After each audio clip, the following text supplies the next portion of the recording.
Hello. Hey, Stvat, thank you very much for the tier 2 sub, 39 months. What's up? And Jack, thank you for the 50 months. Dan, the big 5-0. The sub counts are getting up there, dude. Oh, Crichton, I know a few of the Twitch viewers who are there. I shan't be saying who. Don't want to be doxing, but it was wonderful. I should have come out and said hi. It just didn't occur to me that I should have come out and said hi after the show. Just in my head I was like, well, fuck, I've got to go do the late show after this, and so it just didn't even occur to me. ECT by Radio Shack, thank you for the 41 months. Welcome back.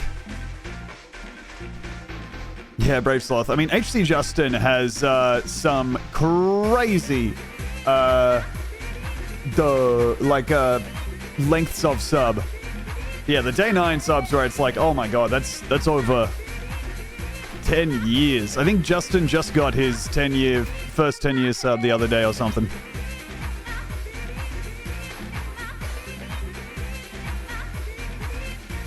You should have a live chat available at your shows. Great idea.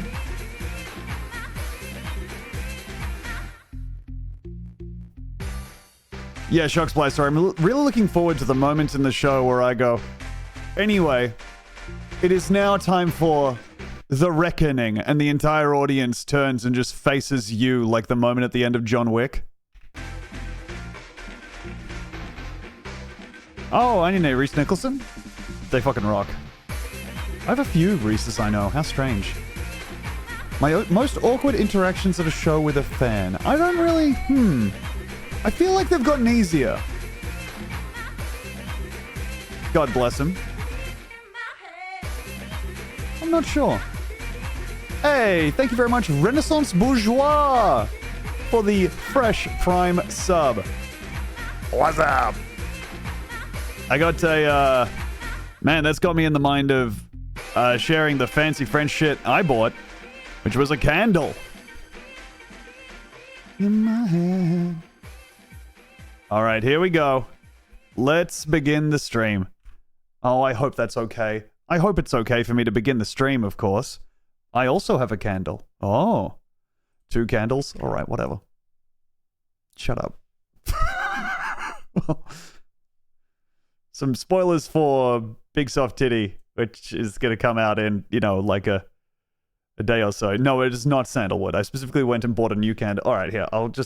Let's do this on stream. Here we go. Computer, please activate stream. Thank you, computer.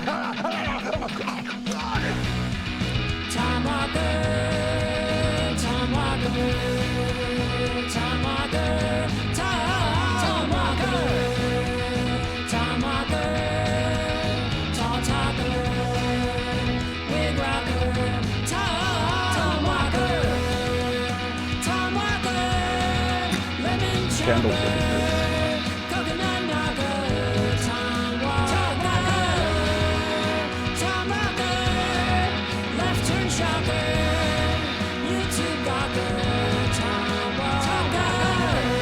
Shadelock did such a fucking good job on this, dude. Holy, look at all this.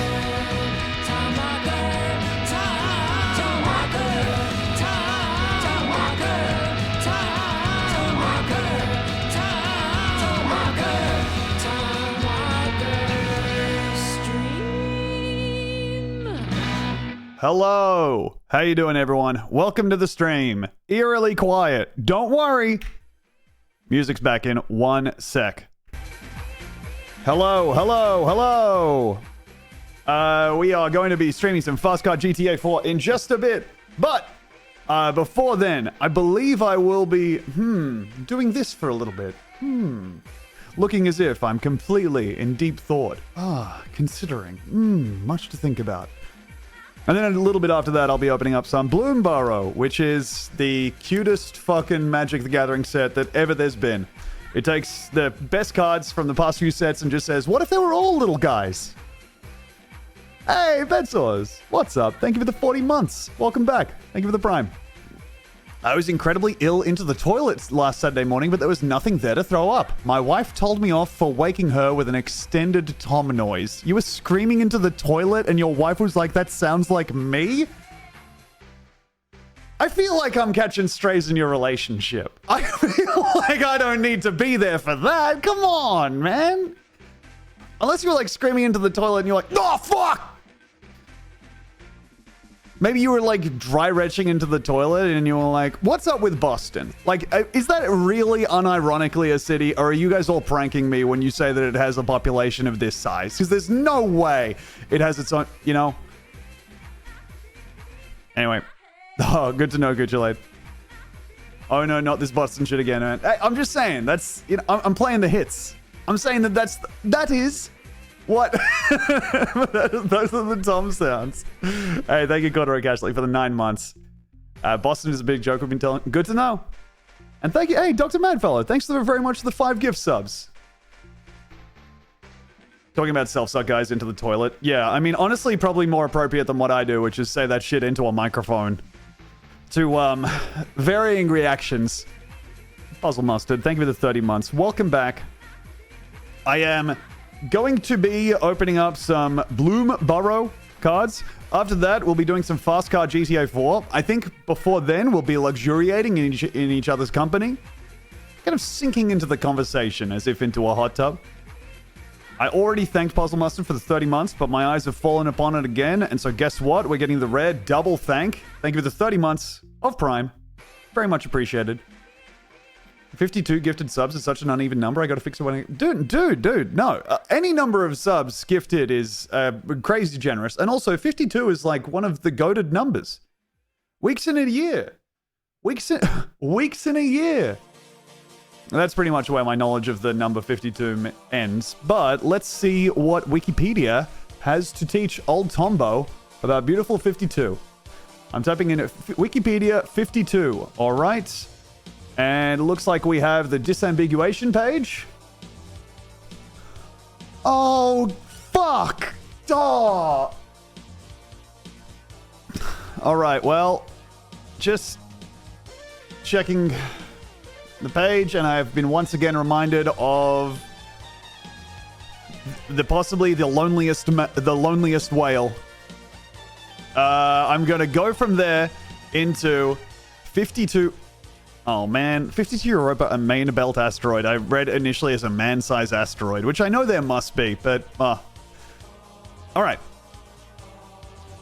A composite number, a square prime, of the form P2Q, where Q is a higher prime. It is the 6th of this form and the 5th of the form. Now, would you guys pay me more as a streamer if I read that and understood what it means? Bed source, that's really good. And jacket is 59. God, no. Wouldn't that be kind of cool, though? You watch me do this, and then I log on and just log on to chess.com and solve puzzles effortlessly, silently, completely locked in. I would bully you. You would bully me for the simple act of knowing what the 6th of the form and the 5th of the form means. What? Fucking maths people will go ahead and just trick you into thinking they know stuff that's real, and then be like, oh yeah, 52 is the 6th number and the 5th of another number. Shut up. Come on. And also, I apologize for swinging in with early in the stream with "Would you guys love me if I was a worm?" That is worryingly early. A vertically symmetrical number? What the fuck are you talking about? What kind of number? Numbers that are symmetric about a vertical mirror. 2 and 5 are taken as mirror images. So, vertically symmetrical numbers. 5, 8, 2. Oh, so they're saying that 2 and... Wait.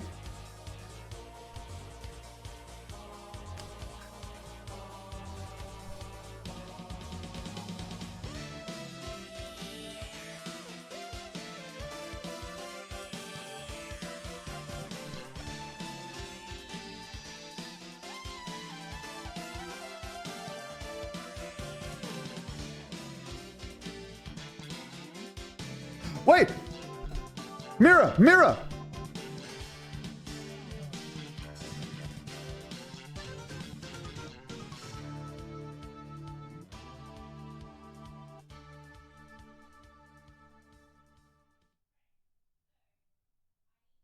No! This is bullshit, man. Animal Crossing pose. Okay, sorry. That's my focusing face. I don't know. Hey, although, if it isn't my old friend. Good to see you again. Have you been keeping well? It's so good to see that you're still the belle of the ball in mathematical circles. And actually, you remind me of two beautiful circles that I'm quite acquainted with. The humble boob. 52 is also an untouchable number, since it is never the sum of proper divisors of any number, and it is a non-cototient.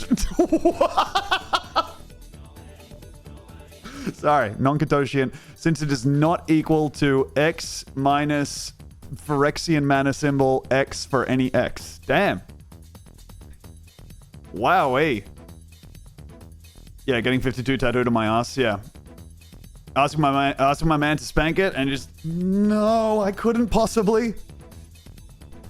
Hand frozen. In other fields, 52 is the approximate number of weeks in a year. Ugh. The piano has 52 white keys. On the one, I am just now realizing, by the way,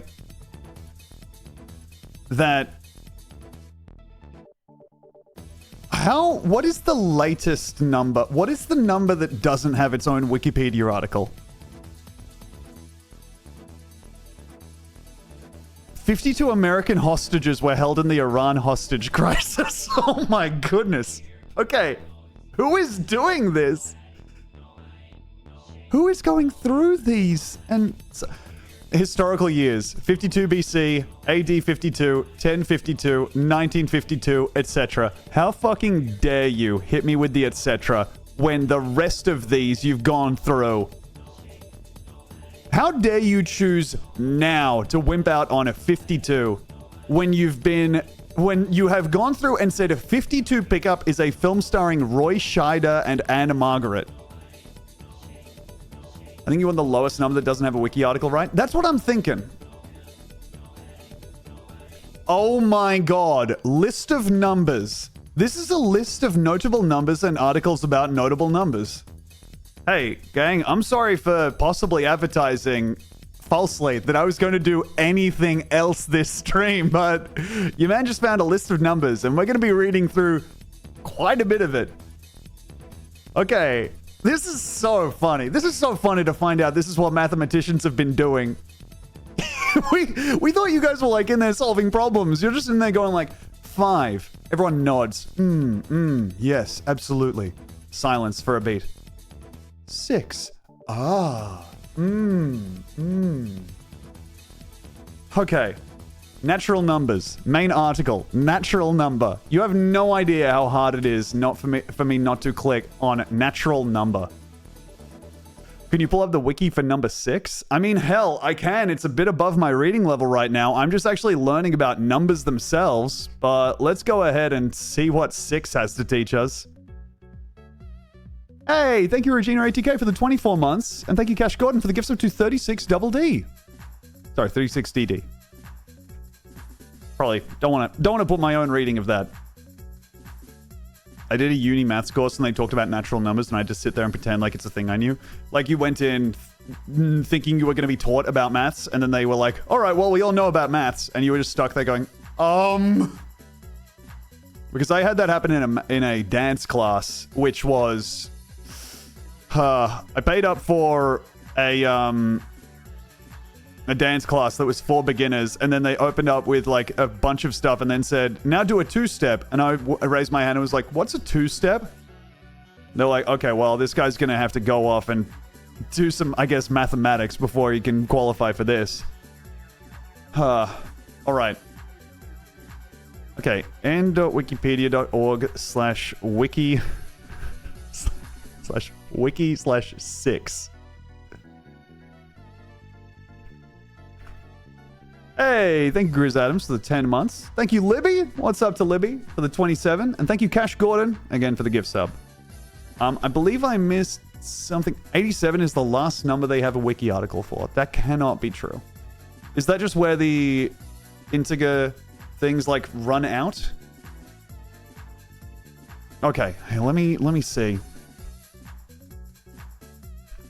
And then I will be looking at the interesting number paradox But first, let's check out the Wikipedia article for 6. Oh, one of the all-time starts to a Wikipedia article. 6 is the natural number following 5 and preceding 7. Ah. Interesting. I hadn't thought about that before. Now that I'm thinking about it, there is kind of a natural place for the number 6 to go. Fuck that. Wait. Carrie and Heather, who has the emote of just Queen Elizabeth II's face? Oh, that's your emote? Fuck, that's so good, dude.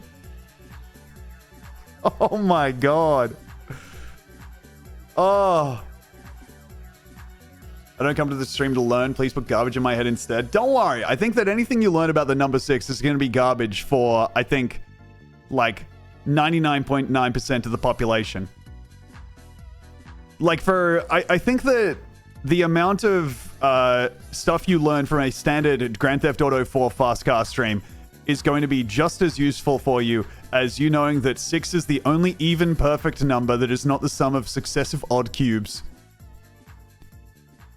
What the fuck is a perfect number? Oh, click! Oh, well, obviously, it's a positive integer that is equal to the sum of its positive proper divisors. That is, divisors excluding the number itself. Duh. Hey, thank you very much, Wally Pooper, for the 12 months, 1 year. Thank you, Almighty Jod, for the 38 months. And thank you, Ailerus, for the 17. Oh my god, I'm going fucking number mode over here. Thank you, Zordex, for the 45 months. And thank you, Pizza Suplex Pat, for the 36 months. 3 years at Pizza. Hello, indeed. Like women, all numbers are beautiful to me. Unlike numbers, all women are perfect. It is not known whether there are any odd perfect numbers. I find that actually the odd women are the most perfect ones. Guy who's seen one goth girl in his life. The first few perfect numbers are 6, 28. Okay, and then there's a pretty decent break before 496 and 8,128. God damn, dude. So we don't know whether there's infinite perfect numbers. This is crazy. How do mathematicians live? This feels like the kind of thing that if I walked around actually thinking about this intentionally, I would... my brain would explode. Hey, thank you very much, Dr. Madfellow, for the $5. I'm having fun learning about numbers. Thank you, Disordex, for the 45 months. And thank you, Retro Haberdashery, for the 43 months. What's up? And Dirtwest, thank you for the 21. 300 BC, Euclid showed that if 2p minus 1 is prime, then 2p minus 1, 2p minus 1 is perfect. Okay, first off, 2p minus 1, as a gamer, we all know, is player 1. That's left side of the screen. A little bit of an advantage. The first 4 perfect numbers were the only ones known to early Greek mathematics. Okay, there is a joke on the table somewhere for someone about the term Greek mathematics. I will be leaving it. Not interested in that. Hey, thank you very much for the 22 months, Spence the Bents. It is really nutty. I'm glad that I got given the collector boosters by the good people over at Double Jump. And thank you, Bagwaga, for the gifts of 2 numbers. Welcome, numbers. Okay, Philo is followed by Origin and by Didymus the Blind. Fuck, that's such a good name, man. Didymus the Blind is a really, like, guy you find hinted about in an item description and then you fight later on and you either crush him or he makes you quit the game. The Egyptian mathematician Ismail ibn Folos mentioned the next 3 perfect numbers: 33,550,336, 8,500,800. Wait, okay, it's 2 numbers. It's too many numbers. Didymus the Blind is someone in Bloodborne who gives you worms. Yeah. Oh, you really enjoyed Rom the Vacuous Spider? Get ready for its sequel. Oh my god. Speaking of sequels, damn. You guys had too much time to work out the perfect numbers. Man, oh man.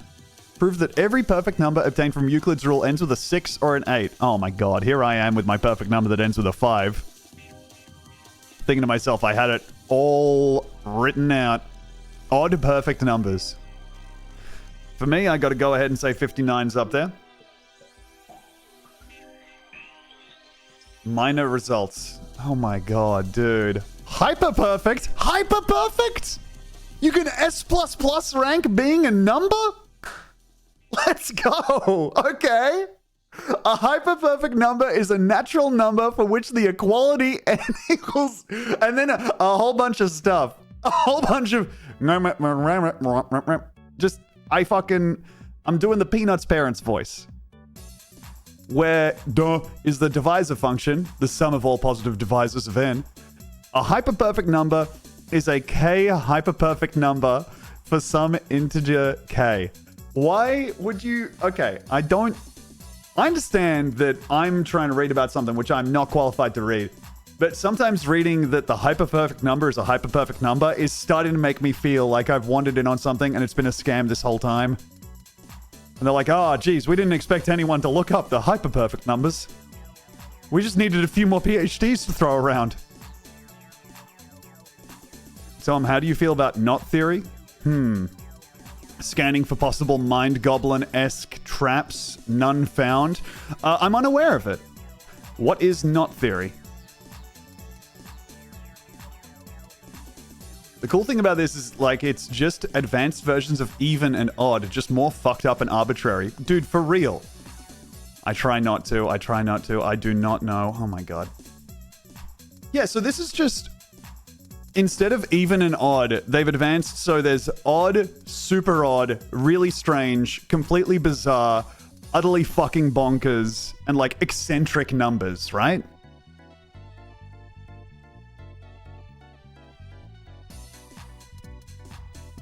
Bro, if they're in there trying to work out what a perfect number is, I'm going to come in and just solve the equations on the whiteboard like Matt Damon in that movie where he plays a Boston guy in some crazy character turn. Just writing 10. And then a picture of Pamela Anderson. Ooh la la. Eccentric is definitely a math word. Come on, man. Leave some words on the table for us English majors, alright?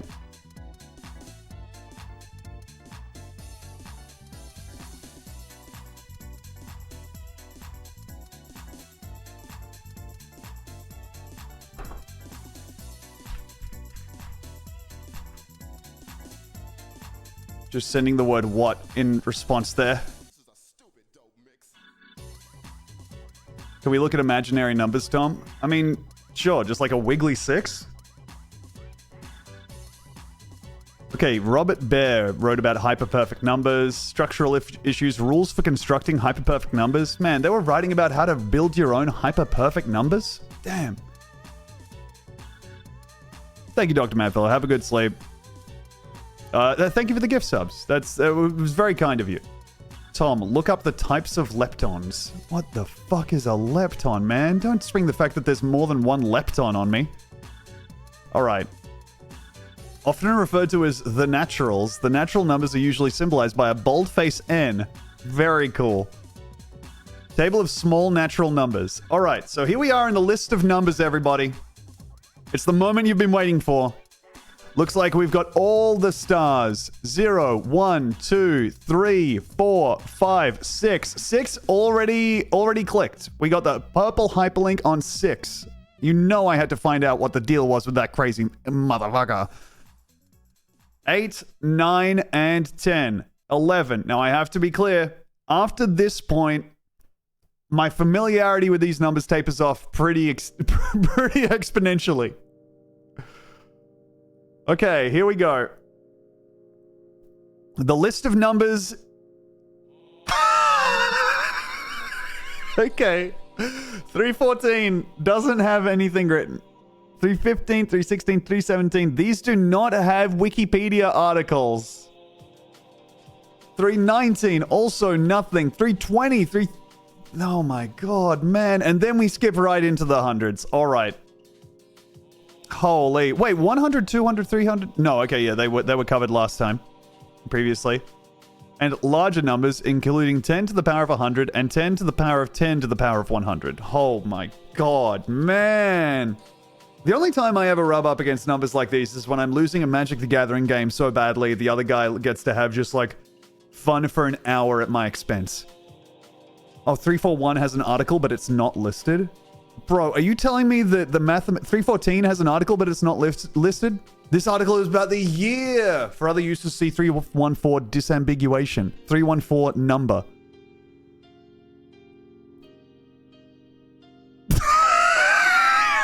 Sorry, it's so funny to click on an article for a number and then they just say 314 equals 2 times 157. Just like, yeah, what? I guess what was I expecting to find? 313 is thriving over here. Man, oh man. 317 is a prime number, Eisenstein prime with no imaginary part, Chen prime, one of the rare primes to be both right and left truncatable, and a strictly non-palindromic number. Whoa. Whoa. Getting 317 in my gotcha pull. S+++. Rarity huge. Yo, it's a Chen prime as well. Oh. Happy number? What are happy numbers? Okay, is there one on this page? Wait, 322 is a sphenic, non-totient, untouchable, and a Lucas number. Dude! I was like, I didn't know what mathematicians were working out on, and now I found out they're just... It's a perfect totient number! Number of compositions of 10 whose run lengths are either weakly increasing or weakly decreasing. This must be so fun to think about. Just walking around and being like, I wonder what the number 3 is doing right now. What's up, Bro Juice? Thank you for the 38 months. Welcome back. Rep digit? 2 to the power of 333 is the smallest power of 2 greater than a googol. Okay. Holy. Okay, 319 was a happy number. I want to look up what a happy number is right now. Happy number in base 10. In number theory... Wait, they made a tree showing all happy numbers? Okay, calm down. A happy number is a number which eventually reaches 1 when replaced by the sum of the square of each digit. 13 is a happy number because 1 squared plus 3 squared equals 10, and 1 squared plus 0 squared equals 1. Bro! That's... This rocks! We left the mathematicians alone for too long. And they've just been having fun behind our maths for a while, huh? So this is like... We left the STEM people alone because they could, you know, numbers go into bridges. But they've been doing, like, English major guy stuff behind our backs for a while, huh? Pure mathematics is, like, the fun and useless mathematics. Am I right here? And not to say useless is like a value judgment. I just think it's cool. Happy numbers may have originated in Russia. Huh. No, you are not right. I would love to hear more, Bedsource. I'm speaking genuinely. I would love to hear more, but this shit is useless. A happy number is not a useful thing, but a pure mathematics. I'm going to click on pure mathematics. Pure uncut Colombian maths. That's right. This appeal is attributed to the intellectual challenge and aesthetic beauty of working out the logical consequences of basic principles. Sure. I really don't like that. Man, that looks nice. It's getting to the... I really don't like how my brain is processing this, where it's like, oh yeah, right, so you're doing pure maths and so that every, if you're doing maths, it feels like you're on a really good Hades run.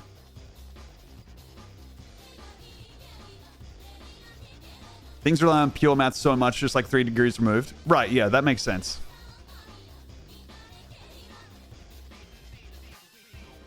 Pure math is good because it's just bullshit, but then it keeps being helpful.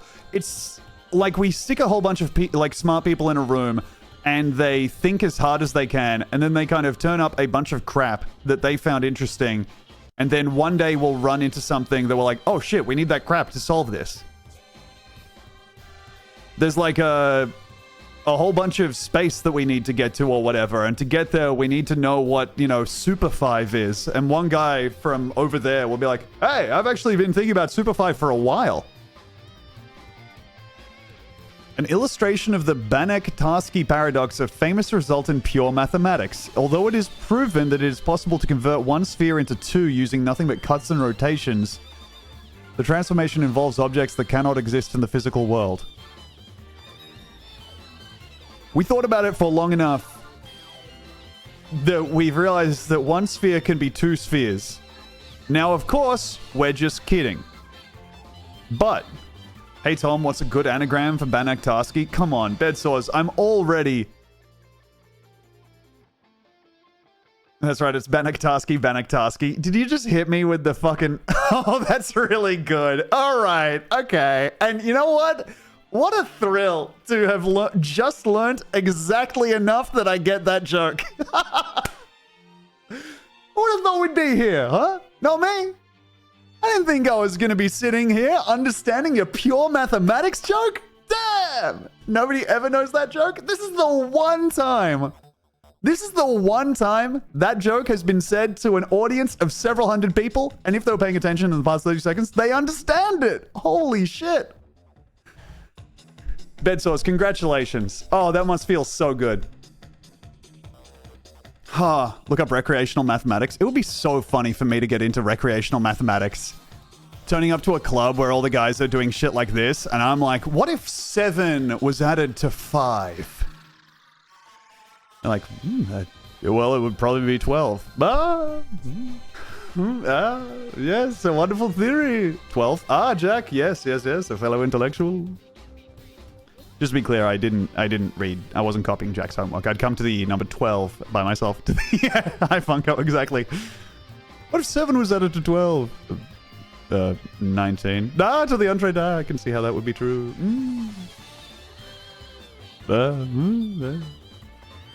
Hey, thank you very much. String slaps for the 2 months of Prime. And Bro Choose, what's up? Thank you for the 38 months. Hi. Hardy considered some physicists, such as Einstein and Dirac, to be among the real mathematicians. Very cool. He considered general relativity and quantum mechanics to be useless, which allowed him to hold the opinion that only dull mathematics was useful. Moreover, Hardy briefly admitted that just as the application of matrix theory and group theory to physics had come unexpectedly, the time may come where some kind of beautiful real mathematics may be useful as well. Right, so this is what we were talking about before. Another fun is there are multiple sizes of infinity. Dude, you can order the extra large infinity. Okay, that's some American invented shit for sure. Can I get the supersized infinity? Have you got a bigger infinity back there? We're gonna want to actually up that for the whole car to use. No, it's useful. It's like real. Infinite set can be various sizes. Just depending on how you like sit down and think about infinity. I went to an anagram site. Apparently Metalwork is the most straightforward Tom Walker one. My middle name is David, so the anagram that I think about a lot from my name is Dark Lewd Vomit. All the numbers is a bigger infinity than all the even numbers. God damn. Countably infinite versus uncountably infinite. Bro, what?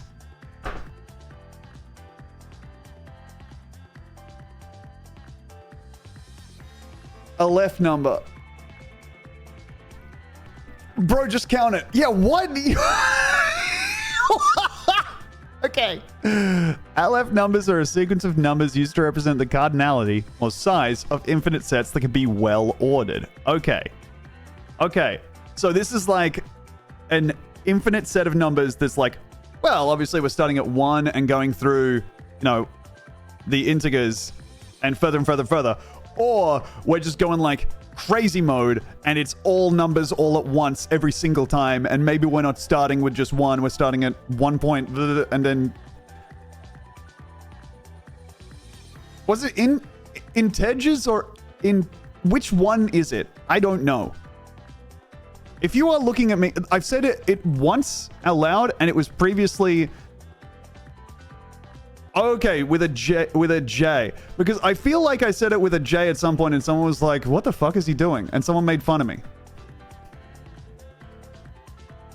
And then I was right, but I couldn't remember which one I'd led with. Okay. The Aleph numbers differ from the infinity commonly found in algebra and calculus. Well, obviously. I mean, why even have that paragraph there? I made fun of you for saying it the other way. I misremembered it that I was right. My apologies. Oh my god. Okay, I understand. Hey, thank you very much. Analyzing the numbers in the name. My old friend Numbers, I see you again. Heck hey, me one. Thank you very much for the 12 months. Happy stream anniversary, 1 year. Welcome back. Continuum hypothesis.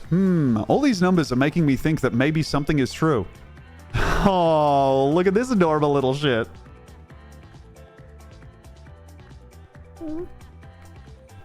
Got me thinking about that, opening up that Bloom Burrow. Looks like playing some offspring tokens. Beth number? Oh my god. Is there a Mr. number? Okay. Oh, okay, so this is Beth. Hello, Beth. Everyone say hello to Beth's 0 through 3. Oh my god. Beth numbers are defined by transfinite recursion. Duh. Okay. Given this definition, Beth 0, 1, 2, and 3 are respectively the cardinalities of NPN, PPN, PPPN. This is so fun. This is so fun to be reading and just kind of, like, feeling it slide off of my head. It's cool. This is like staying up late when you're like 6 years old to watch the news with your parents and just kind of be like, ha ha ha. I shouldn't be here. Okay, let's go back to list of numbers. I can't believe we didn't get on with list of numbers.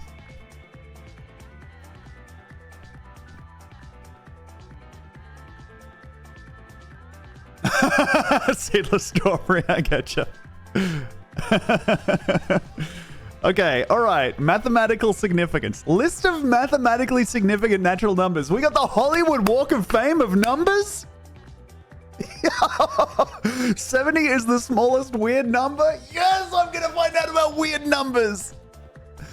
It is crazy that 70 is the smallest weird number. I would say first weird number to me has got to be 3. Before then, we think where it's going to go. We know where it's going to go. There's one odd number and one even number. Then 3 crests the hill, and you're like, wait a second, there's another odd number? I'm starting to think the even guys are getting outnumbered over here. Then 4 comes along, and you're like, oh, thank God. Sorry. Okay, what the fuck?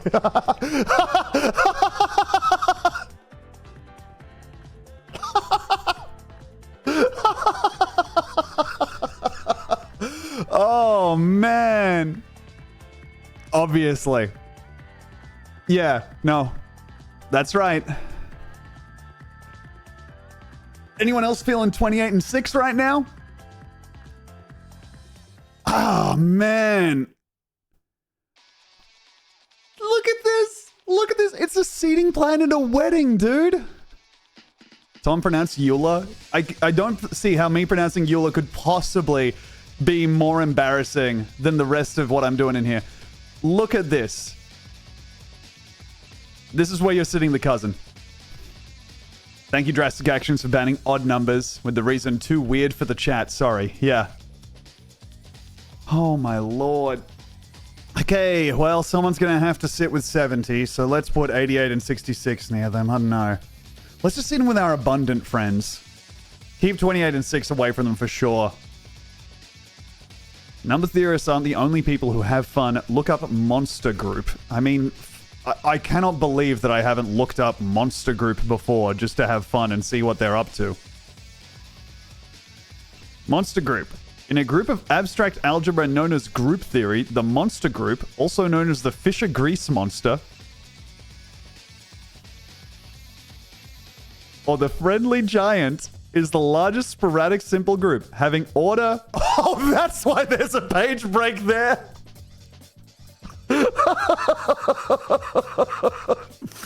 Okay, yeah, no, I get that. I was like, maybe the page is broken. No, it's doing its best.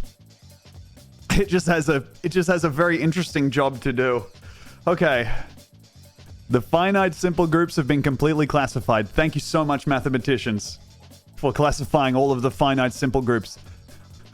Oh, God, I just got fucking chills reading the sentence. The monster was predicted by Bernd Fischer and Robert Griess as a simple group containing a double cover of Fischer's baby monster group as a centralizer of an involution. Dude, Godzilla pre-movie crawl. Metal Gear Solid lore? Yeah. Looks like there's gonna be a double cover of the baby monster group. Boss, the double cover of the baby monster group is coming into fruition. A centralizer of its involution is on its way. You'll find a box near your location. Within a few months, the Order of M was found by Greece. Boss, we found the Order of M. Infiltrate and check it out. And Fisher, Conway, Norton, and Thompson discovered other groups of sub-quotients. The character table of the monster. Alright, and we're... Alright, D&D fans are eating tonight. Okay, now we understand.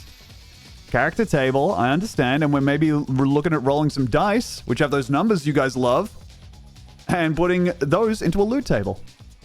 Meme shot, that's really good. Sam, it's me. Minus Plusman. Hope you don't mind me calling your number. I wish I had just one number to call my own. Sometimes I feel like I could never actually possess just one. One. That's a number also. Anyway, I should let you get back to it. Here's some materials. It's a number that I thought of and found enough materials to fit it and then sent to you. Bye-bye. Greece's Greece's construction showed that the monster exists. Bro, it was brought forth by them building.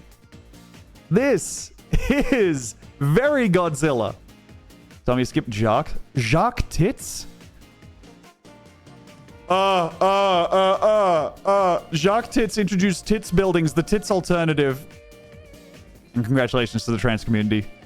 The Tits Group and the Tits Metric. Oh my lord.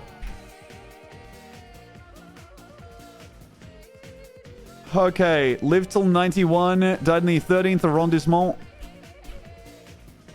Oh, John Griggs Thompson is also a great fucking name. Okay, he introduced the theory of buildings, sometimes known as tits buildings. Why not all the time? Which are Mogamander just typed dead LMAO. What? Yeah, dude. A lot of mathematicians are dead. Most mathematicians are dead. There are less mathematicians every day. We're gonna have, we'll get some made every day, but there's a huge backlog of dead mathematicians, bro. Okay. Hey, he turned his back on Belgium and became French. Wowee. The Tits Group and the Contacoca Tits construction are named after him. He introduced the Nesser-Tits conjecture. Another of his well-known theorems is the Tits alternative. God, man. You can just kind of go around. This really does feel like when I was like 8 years old, and the thing I would do, because I didn't want to read books sometimes, was I'd just read walkthroughs for games I didn't own and would never play. This is exactly the same to me as reading that I should, multi-class Sabin in Final Fantasy IV or whatever. The Sure multiplier and the outer automorphism group of the monster are both trivial. Yeah, no, they're easy for sure. You don't really need any tips to get through those guys. Okay. Greece's construction showed that the monster exists. Yep. Thompson showed that its uniqueness. Okay. Thompson kind of came in and was like, yeah, but it's kind of actually a cool monster. It's kind of unique, not like the other monsters. Oh, man, I'm having a blast, gang. I don't know about you. the smallest faithful permutation representation of the monster is this. Awesome.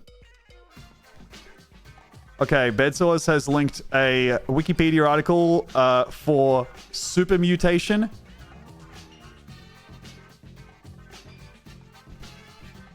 Okay, I've copied that, so it's now in my clipboard. I will be looking at that. Thank you, Bedsource.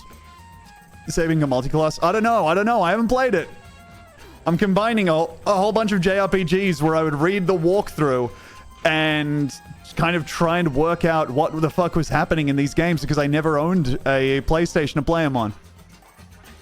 Cyclic numbers. These are my favorite numbers to teach people. 1, 4, 2, 8, 5, 7 is neat. You're teaching people numbers? I mean, sure. Okay, maximal subgroups of the monster is so fucking good, dude. Man! Holy! Okay, McKay's egg observation. McKay looking at the egg. I believe this will hatch into a monster.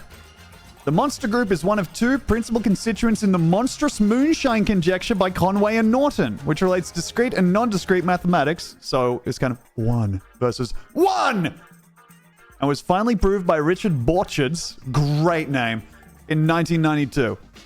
In this setting, the monster group is visible. Okay, good. That's useful for me, so I know where to go, away from the monster group.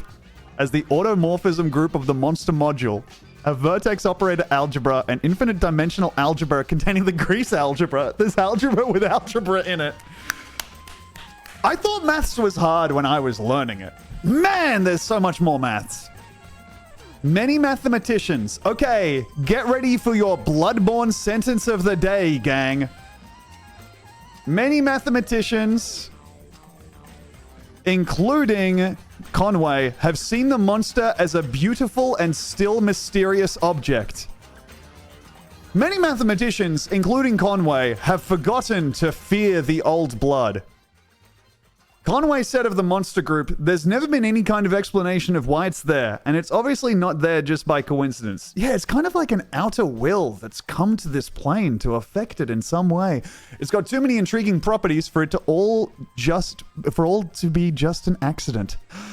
I can explain what Monstrous moonshine is in one sentence, and this is from an expert on the properties of the monster group. It is the voice of God. Let's fucking go, man. Hey. I gotcha. If God was talking, he would be talking to smart people like this in ways like this. He would not be coming up to me and being like, hey, are you guys still shepherds? Your sheep looks crazy. I'm sitting there on a big gaming laptop. It's September 2011, an anonymous poster on the Science and Math board of 4chan proved that the smallest supermutation on n symbols has at least length n. Okay, a whole bunch of stuff. In reference to the Japanese anime series The Melancholy of Haruhi Suzumiya, the problem was presented on the image board as the Haruhi problem. If you wanted to watch the 14 episodes of the first season of the series in every possible order, what could be the shortest string of episodes you would need to watch? The proof for this lower bound came to the general public interest in October 2018, after mathematician and computer scientist Robin Houston tweeted about it. Oh my god. Wowee. Watching the series in every possible order would require about 4.3 million years. Wow. Yeah, Ryan, no, I can't remember how I got here. The closest thing I can find is that I clicked on the Wikipedia article for 6. And then this was here. I think maybe I looked... Was it that someone said... Yeah, it was that someone said, I gifted 52 subs. I'm going to have to fix that when I get paid. And I was like, no, dude, 52 is beautiful. Actually, here, let me show you the Wikipedia article for 52. And then it was insane. And so now here we are. How does this relate to opening cards? Well, I have 3 packs of cards. These have 15 cards in them each. So if I were to spend like 30 minutes looking at every one of these cards in every possible order, it would take over 4.3 million years. And incredibly more, because it'd be 15. Oh, look at the article for 3 and 45. Okay. That is so funny that it auto-filled to a number I've already looked at, which is 300. And I was already looking at the number 300 for some reason. Like I've done that previously on my own time. Anonymous, thank you for the gift sub to Numbers Suck. All right, here. I have to pee. My feet are going like up and down. I'm going to be back in just a second. I need to go and pee into a toilet. I'll be back in a sec. Bye-bye. No, not 1 second, but all the Numbers fans in the chat, feel free to count the number of seconds I'm in the toilet if you would like.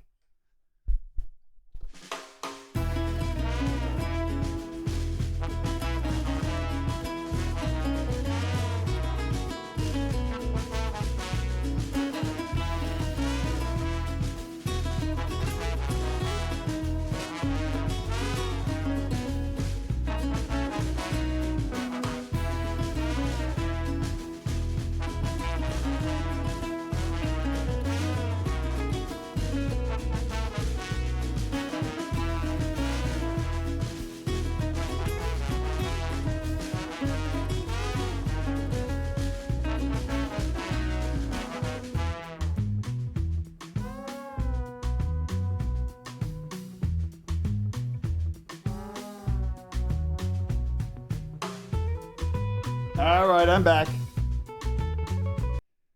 Hey. Okay. I am looking at the number 3. 48.7 seconds of pissing, Captain. Thank you so much, Calzoned.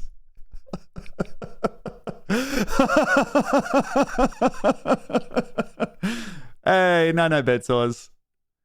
As always, a joy to see bedsores in the chat. Do follow bedsores on twitch.tv/bedsores if you would like to see blocks go down and also other good shit. Novel Coronavirus. Thank you very much for the gift sub to Letter Gamer Epic. Rock on. Okay. Tom, you're supposed to wash your hands for at least 30 seconds. I did. I cut a big hole in my bladder and I just kind of shook it, my piss out over the toilet, and then I went ahead and washed. I wasn't going to bed, but now I will. No. Well, my bad. I did wash my hands for 30 seconds. Possibly assigned bedtime. No. I'm not doing fucking A-band to bed sores. Assigned bedtime at night. Okay, let's see. Mathematics. According to Pythagoras and the Pythagorean school, the number 3, which they called triad. Okay, you guys are really crazy about 3. We've got a fucking pet name for it. Is the only number to equal the sum of all the terms below it. And the only number whose sum with those below equals the product of them in itself. Well, yeah, I could have... Okay, I feel like if I was alive way back in the day, when numbers were like one of the 5 things you could do. And I mean, in ancient Greek, the other 4 things are things that you would not be ethically permissible today. I believe that I could have gotten in on the ground floor of this. I could have been the guy thinking about 3. If I got into maths early enough that we were still kind of crunching the numbers on what 3 is, I think I could have had fun then. But now, math would be fundamentally different and set back. I would not have set us back that far. I think we would have spent more time on 3 because I feel nice and comfortable there. I would have... Look, okay, no. Maths would definitely have been set back quite a while. I would have been doing tier lists of the top 10 numbers before we moved on. Okay, a natural number is divisible... The mathematics set back like 3,000 years because I rank 0 in F tier as not a number doesn't exist. And I bully everyone about it because I'm the loudest mathematician. Okay. For example, the number 21 is divisible by 3 times 7, and the sum of its digits is 2 plus 1 equals 3. Damn. Yep. No, see, this is the kind of shit I'm comfortable with. This is like... The divisibility rule does feel like we're at the point where me adding up numbers on a license plate and going, ha ha ha, cool. My brain still works. That feels like I can still kind of like jam in this world. Top 10 numbers, go. Man, where do you even start? I think 1,000,000 has to be number one. 1,000,000 is so good. But 3 is good also. There's so many good numbers. Okay. 3 is the second smallest prime number. Hey, you can't be number one. This is the first unique prime. Okay, all right, and a whole bunch of stuff. Numeral systems. There is some evidence to suggest that early man may have used counting systems which consisted of 1, 2, 3, and then many. Bro, that rocks. That rocks to say there's some evidence that at some point people had not invented 4. Early people said a word to describe the quantities of 1, 2, and 3, but any quantity beyond was simply denoted as many. Fair enough. I do think you could have invented the number 4. I think so too. Look, if I was around back then, we would be counting 1, 2, 3, Tom. For sure. I have a friend who is a tenured math professor at a local university. I looked up what his area of study is, and it says most of his recent work involves combinatorial principles and forcing constructions related to large cardinal properties such as Ramsiness, ineffability, and indescribability. I've known him for a decade or more, and he's never mentioned this to me. Dome Lord, I think that is maybe the kindest maths professor in the world. Because if you are friends with a tenured maths professor, at what point during coffee is he going to describe his work to you when his work is indescribable numbers, dude? I mean, yeah, his work is going, jeez. It's kind of like 5. You know 5? Yeah, I know 5. Great. Well... jeez, man, this is difficult. And I'm the guy who does this. Me and my friends all talk about our Ramsiness a lot. Absolutely. I'm always talking about my Ramsiness. I'm always describing my ineffability and indescribability. Ineffable, a word that I only am aware of because of Cats, the musical. 3 is the atomic number of lithium. I feel like at some point during the number articles, they do get to the point where they're like, and like this should be like, it's kind of equivalent to the in popular culture, like list of things in a song or like the references of a movie. I found many of those cats to be effable. Okay, Pat, that's wonderful, and I really hope that you have a wonderful time effing as many of those wonderful cats as you want. There was a crazy moment in that movie where McCavity shows up and he's Idris Elba and he like takes off his coat, I think, and there's a moment where you're like, oh man, the rest of these cats aren't wearing clothes, but McCavity's nude. Like, the fact that he was wearing the coat and the way he's moving now, I'm like, there is a naked man moving towards me. It has the same effect as when you take off your dog's collar and you're like, oh my god. Slut. Okay. All right. The triangle, a polygon with 3 edges and 3 vertices. Please. I think you'll find I know about the triangle.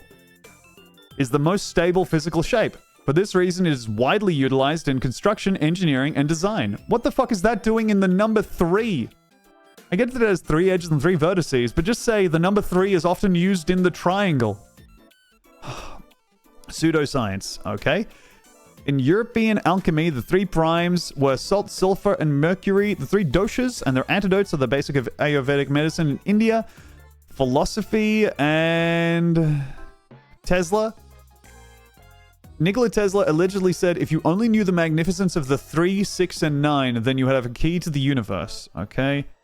Area code 369. Yo, okay. California, Northwest California is winning. Over there. Tesla had 369s. Oh, And that's enough for me, thank you. Yep. Kind of just all about how good 3 is. The prophet Jonah spent 3 days and nights in the belly of a large fish. The prophet Balaam beat his donkey 3 times. This doesn't feel like there's... some of this stuff you could probably stand to just be like, yeah, some things happen 3 times. It's not necessarily that needs to go into the 3 article. The 3 jewels, the 3 things that Buddhists take refuge in. Oh, very cool. Okay, as a lucky or unlucky number...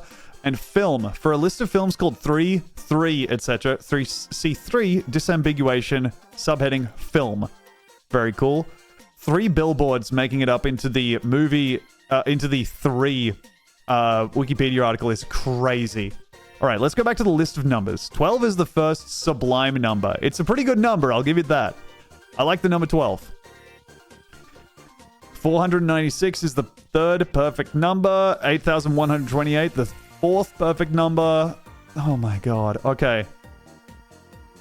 Cultural or practical significance. Along with their mathematical properties, many integers have cultural significance or are also notable for their use in computing and measurement. Give me a break. I'm reading out a million words here. As mathematical properties such as divisibility can confer practical utility. Yeah, no, I know that. All right. Okay. 13 is considered an unlucky number in Western superstition. That's right. Now here, 8 is considered a lucky number in Chinese culture due to its oral similarity to the Chinese term for prosperity. I did not know that was why it was. I will say, seeing prosperity there reminds me of something I saw in Melbourne that really got me. I started laughing in the street, gang, when I saw like a fancy Porsche driving across the street in front of me. And then I followed with my eyes, just being like, oh, cool car. You know, sometimes you just keep looking at a Porsche because you're like, maybe something bad will happen to it. That might be nice to see. And then I saw the custom license plate that it had. I was looking at a Porsche custom license plate, money. So good, man. Like... so on the nose. Like, more on the nose than pince nez. Like, crazy. You know what dickhead drives that shit? I don't know. Maybe the guy who drives the money Porsche is a nice fella. I recently saw the custom license plate Gen X. Oh my god. 86 is a slang term that is used in the popular American culture as a transitive verb to mean throw out or get rid of. Yes, I'm aware of that from shows about kitchens. List of integers notable for their use in units, measurements, and scales. 10. Absolutely. The number of digits in the decimal number system. We love 10. 12. The number base for measuring time in many civilizations. Kind of thought we were unique in that way, but all right, that's fine. Number 14 is the number of days in a fortnight. Now, this is kind of feeling like I could... This is about where my, like, Trivial Pursuit knowledge tops out again. I think I could see these and pick out what the notable thing is in it. Apart from 31, which I would not have remembered. I would definitely have said that most days, or most months in the year have 30. 360 is the number of sexagesimal. 15 is 3 5s. That's right, Ketchup Ramen. I was thinking about this. I think I posted about this ages and ages ago, but it was something about like how weird it is, like thinking about someone who thinks 15 is 5 3s rather than 3 5s, and just being like, ugh. Ugh. Horrible to think. Anyway, 4 is the number of bits in a nibble. What the fuck are you talking about? Wait, no. Okay, a byte. I understand a byte. Is a nibble part... A byte is made up of bits. Is a bit made up of a nibble? A cat wrote this. Yeah, for real, man. A nibble is half a byte. That is so cute. Dude. You guys have been... You little fucking IT guys have been hanging around being this cute this whole time and you haven't even let me know? and.wikipedia.org/wiki/Nimber. Okay, what the The Nimbers, also called Grundy numbers.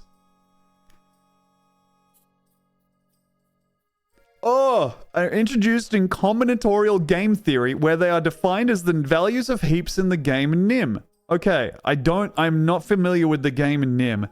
Nim is a game in which two players take turns removing objects from distinct heaps. Okay. As moves depend only on the position and not on which of the two players is currently moving and where the payoffs are symmetric, Nim is an impartial game. On each turn, a player must remove at least one object. And do you, like, get to keep the objects? Are we playing for ante here? Are some of the objects lands? You know, you got to reach out to me and kind of meet me in the middle. Using Nim Addition, one can calculate the Nimber of the game as a whole. The winning strategy is to force the Nimber of the game to 0 for the opponent's turn.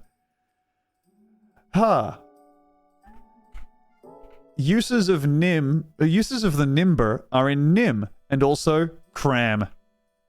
Northcote's game, pegs for each player are placed along a column with a finite number of spaces. Hackenbush is a game invented by mathematician John Horton Conway. You know I'm going pro in Hackenbush. Sorry. Seeing this.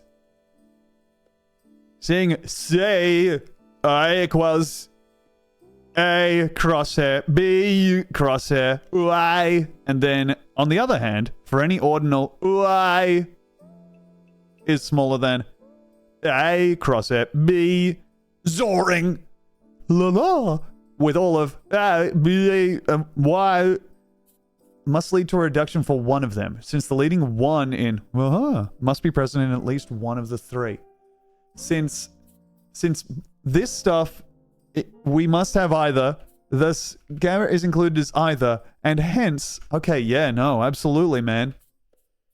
Don't show me the associative property. It is nice to know that this has all been happening over here. I feel like every now and again I would have a voice in my head growing up where I would be thinking... I would think about the number 6, and I'd be like, wait, 6 what?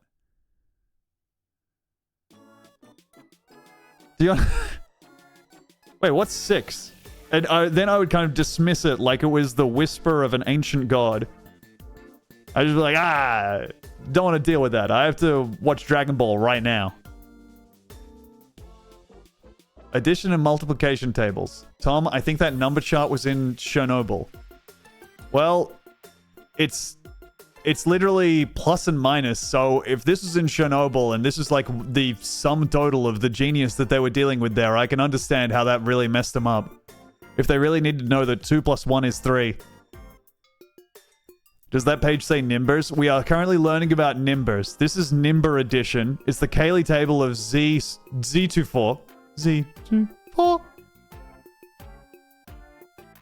Oh my god. See also Surreal number. Alright, I'm clicking on Surreal number. The Surreal number system is a totally ordered proper class containing not only the real numbers, but also infinite and infinitesimal numbers. So infinite and infinitesimal is like numbers that are as big as they could possibly be. No, I don't know. Respectively larger or smaller in absolute value than any positive real number. Okay, I was right. Holy shit. Okay, all right. I was like assuming, and then I was like, don't make an ass out of you and me. But actually, I was in the process of making genius out of me and my chat by explaining it. Research on the Go endgame by John Horton Conway led to the original definition of construction of surreal numbers. Dude. Donald Knuth's 1974 book Surreal Numbers, How Two Ex-Students Turned On to Pure Mathematics and Found Total Happiness. God, that sounds so nice. No, Trojan Zebra, insanely, I have been staring at numbers for all this time. I haven't even gotten to the Bloomborough packs. I really... Look, I don't think you're going to get mad at me for false advertising here, because I don't think any of us could have guessed that we were going down the number rabbit hole. But I'm having a lot of fun looking at, like, 5. I see GTA 4 open. Yeah, dude, it's open down the bottom. Okay. All right. Okay, so this guy, Conway, is just crazy about Go, which I mean, look, I was thinking about chess a couple days ago. I was listening to the episode of High and Mighty where John Gabris discusses chess with some chess freaks. And I was like, oh, chess is kind of cool. It would be nice to... This isn't like something I actually want to do, but I think it is cool to have an understanding of chess where you see the beauty of a chess game. Like, that is just great. It opens you up to more beauty in the world, more beauty nice. It's nice to be able to look at a chessboard and see it as something other than like a whole bunch of crap, which is currently where I'm at. I understand the moves the chess makes. Last time I played chess was I opened up chess.com like a month ago or something. It was like, let's see what this is like. And I just played the easiest computer to a stalemate. I was like, oh, well, that's enough for me. I was playing chess so badly that I was just like, all I want to do here is get to a point where I can just walk one pawn to the back row and have 2 queens. Yeah, Shock Splicer. That makes a lot of sense. I think Go is one of the things where it's like, I don't even understand how you could possibly be like wanting to start playing it. You have, and I say this as someone who started playing fighting games at the decrepit age of like 28. If you are getting into Go, I am so incredibly, like, proud of you and salute you. Okay. Have you ever played Bug House? Best chess variant. No, dude. To give you an idea of how little chess I've played, when I was a kid, someone explained chess to me, and I was like, it sucks that you can't move all of the pieces at once. That would make this much easier, and also the games would go faster. Okay. Form is a pair of sets of surreal numbers called its left set and its right set. A form with left set L and right set R is written LR. When LR is given as a list of elements, the braces around them are omitted. Well, duh.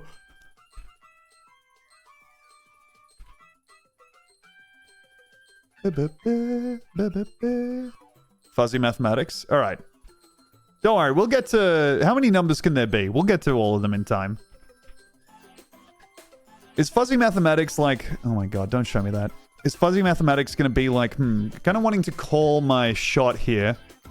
Maybe fuzzy mathematics will be like, 2 plus 1 is kind of 3. Okay. Numbers in Sn that are a superset of some number in Si are said to have been inherited from generation I. The smallest value of alpha, I think, for which a given surreal number appears is S in S alpha is called its birthday. The surreal numbers have birthdays! Yay! For example, the birthday of 0 is 0, and the birthday of -1 is 1. Yeah! Absolutely!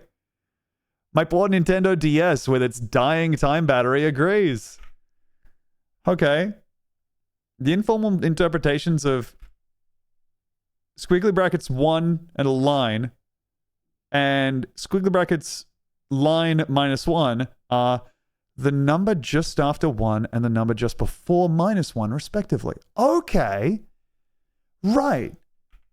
That makes sense. Yeah, that makes... Okay, yeah. That makes so much sense because I've... This sucks to actually say out loud, but I have, like, sat around being like, wait, what is the number right before 1?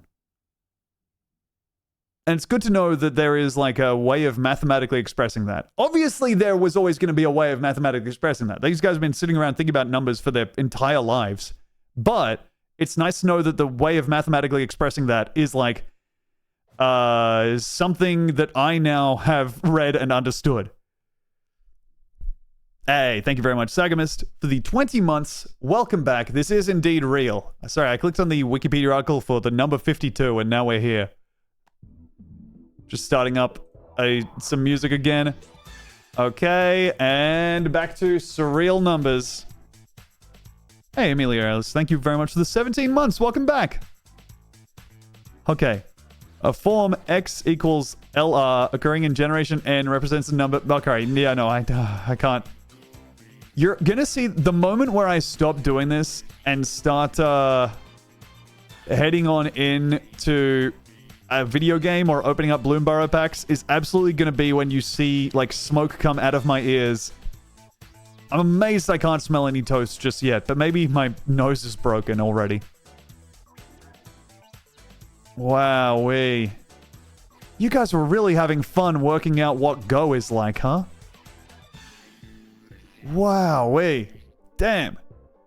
Tom, what do you think will happen when you start talking about Demi about numbers on BST? I think I will be safe.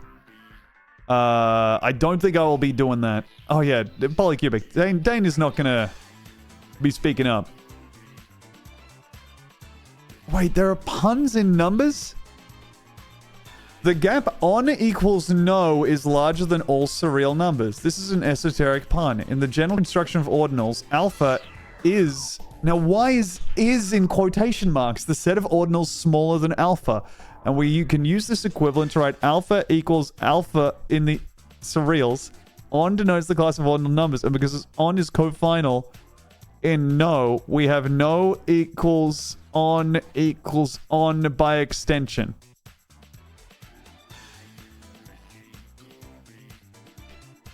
Hell yeah.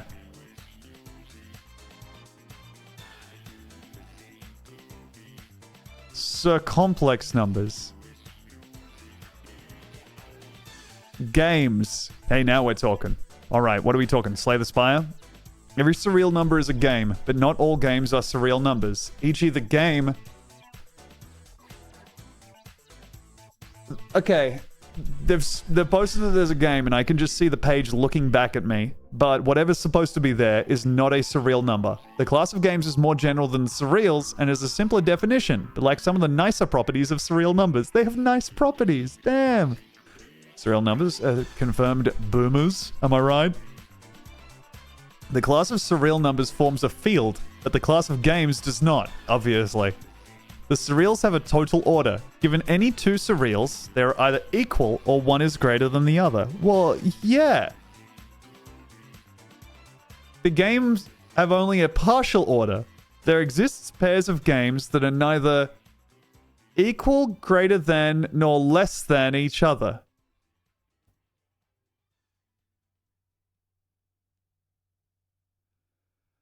Okay, I'm now going to click on, because we finally found it in the wild. This is fuzzy game. Okay, I'm going to look up fuzzy mathematics. This crap is posing me off. Dude, it's crazy to have thought this whole time that I had enough... I knew what a number was. And find out that I was working with no numbers at all. Fuzzy mathematics is the branch of mathematics including fuzzy set theory and fuzzy logic that deals with partial inclusion of elements in a set as opposed to simple binary yes or no inclusion. What? Well, first off, you guys need to know that straightforward fussification happened during the 60s and 70s. These fuckers would need 6 pages to explain 1 plus 1. I mean, Jelly D, that's the thing is but they're right to. You know? Sure, yeah, 1 plus 1. But what if? Unless all of it's that way. That's the whole world. No, I hate it. Well, then go back to your little life where you just buy 1 apple and then have 1 apple and then you buy 2 apples and you have 3 apples. But how many apples do you have if one of the apples is slightly smaller than the other? Well, and now we're getting into fuzzy stuff, huh? You know? How many apples? Oh, how many apples could you possibly have if you keep buying any more? And what is the number of apples you have when you're born? Okay, I'm getting the conflicting notes that I slipped into Northern Line mode and I sound like Jordan Peterson. All right. I'm getting 1 flattering, 1 unflattering. Has Tom done imaginary numbers yet? I imagine a whole bunch of them. I've been very busy. Analogs of other mathematical subjects have been translated to fuzzy mathematics, such as fuzzy field theory, and fuzzy Galois theory, fuzzy topology, fuzzy geometry, fuzzy orderings, and fuzzy graphs. Dude, they just made cute mathematics. Damn. I'm begging you to stop, Tom. What? You don't want to see what the T-norm is? All right. Oh, my God. This article, that is so funny to see this up the top of just this article. This article may be too technical for most readers to understand. Yep. Let me get in there. Let old Tombo get in there. And just go ahead and say fuzzy numbers is... Okay, branch of mathematics including fuzzy set theory and fuzzy... Okay, delete. Some nerd shit.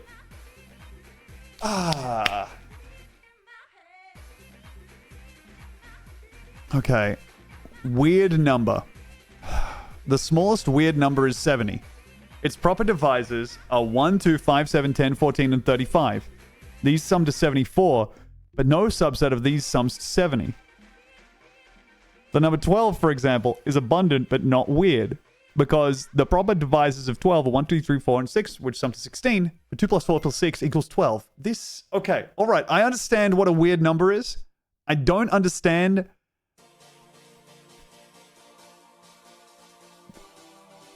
why it would be interesting, but I appreciate them for finding this out. And rock on for... I feel like the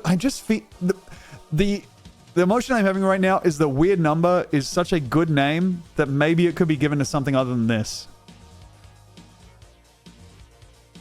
But it is weird. Hey, LinkyNet, thank you very much for the Fresh Prime sub. And thank you, Anonymous, the gift sub to Autistic Tom 69. Sydney Kravitz has shown that for k a positive integer, q a prime exceeding 2k, and r equals, okay, a whole bunch of stuff. Primitive weird numbers. A property of weird numbers is that if n is weird and p is a prime greater than the sum of divisors, then pn is also weird. There are 24 primitive weird numbers among the 1,765 weird numbers less than 1 million. Yeah, is anyone else picturing the primitive weird number wearing like a leopard skin like covering and holding a big club? Okay. Gang, I am ready to click on untouchable number. Okay, and here we... Wait, one... Now to simply put my cursor on top of untouchable number. Whoa. Okay. All right. And whoa. Okay. No, I'm serious. Whoa. Okay. No, actually get me to whoa. Okay. Next time I'm all right. And now I'm gonna whoa. All right. Now I'm gonna use my other handed whoa. All right. Well, I guess I'm just gonna get at it. Just kidding. Okay, I got it. Got it with his cards down. An untouchable number is a positive integer that cannot be expressed as the sum of all the proper divisions of any positive integer. That is... Okay, thank you so much for hitting me with... Holy fuck, you Rothgeutscher dit. That's really good.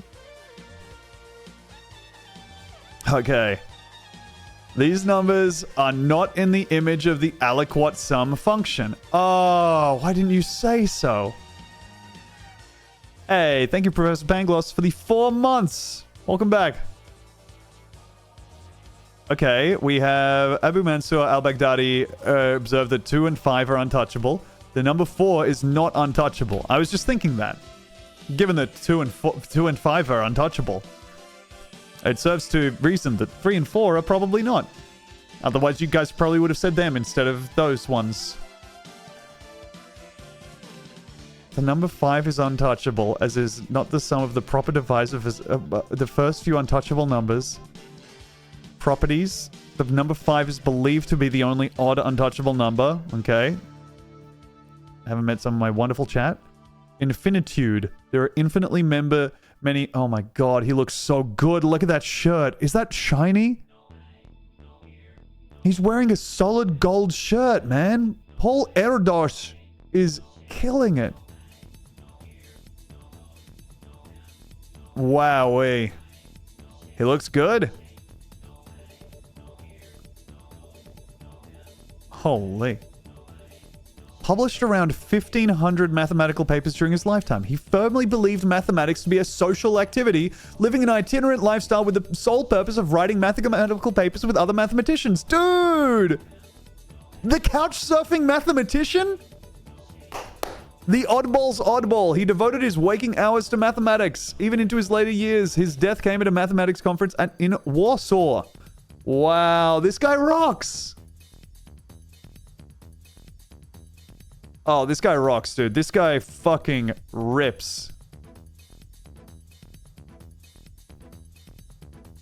Okay.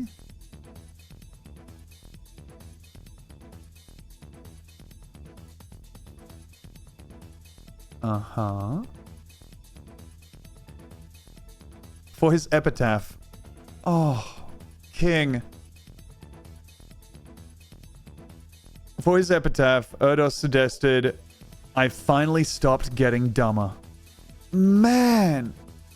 He once said, I want to be giving a lecture, finishing up an important proof on the blackboard. When someone in the audience shouts out, what about the general case? I'll turn to the audience and smile. I'll leave that to the next generation, and then I'll keel over. And he got so close, he had a heart attack and died while attending a maths conference. Man. Going out like Tommy Cooper, but in response to a heckler. Dude. Imagine how bad you would... I love that his goal is to leave some mathematics nerd feeling the worst they ever could. My dream is to be heckled to death and leave someone with an overwhelming guilt as the guy who killed Erdős by asking him a question. Okay. Oh my lord. He influenced many young mathematicians, I'll say. Hey, 1985 he went to the University of Adelaide. He explains the problem to Terence Tao, who was 10 years old at the time, who received the Fields Medal in 2006 and was elected a Fellow of the Royal Society in 2007. Damn! The smart guy just traveling around to everywhere and being smart everywhere and making people smart. This guy rocks. Another roof, another proof. Rhyming quote found? Oh. Terence Tao is a massive, massive brain and he's around now. Man, there are so many smart people around. Would it surprise you to know that me, the stand-up comedian and clown, doesn't know too much about the smart people that are around in the world right now? Oh my lord. What is this? Bacon number? Collaborative distance. Oh my god. Okay, Erdős Bacon number is the sum of one Erdős number, which measures the collaborative distance to authoring academic papers between that person and the Hungarian mathematician Paul Erdős. And then one's Bacon number. Of course, the Kevin Bacon number. Wow. It is necessary to both appeared in a film and co-authored an academic paper. Very cool. Okay. Wowee.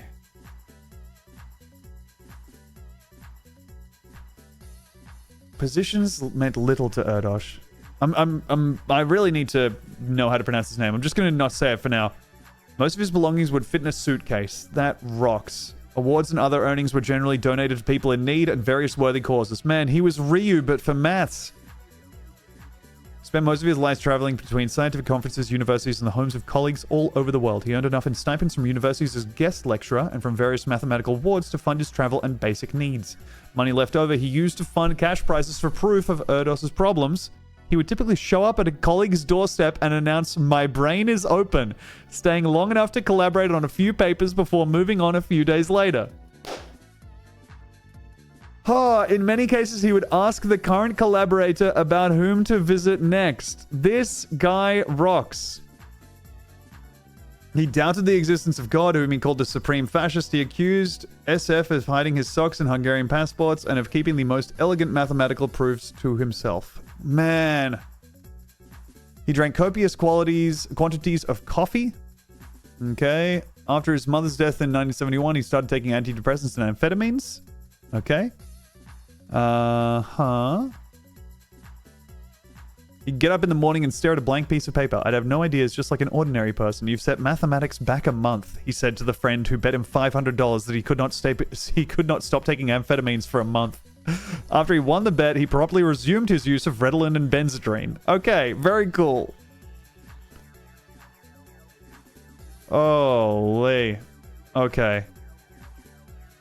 referring to children as epsilons. Women were bosses who captured men as slaves by marrying them. Divorced men were liberated. I don't know that this is going to be...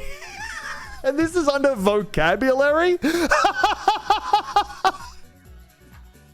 Alcoholic drinks were poison. Brother, you are on meth. I don't. Music except classical music was noise. Holy. Oh my goodness gracious. Very interesting indeed. Wowee.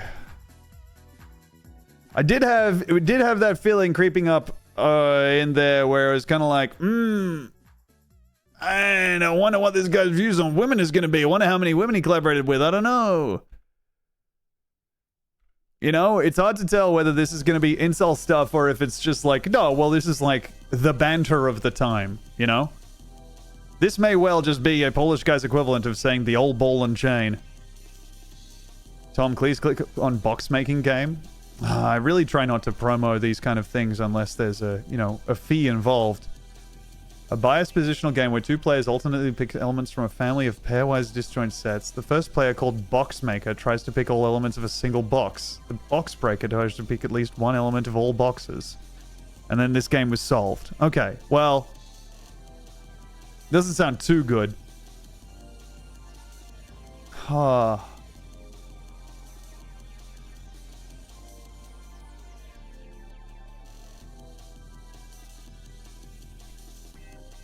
Terence Tao. Okay, Australian and American mathematician, professor of mathematics at UCLA.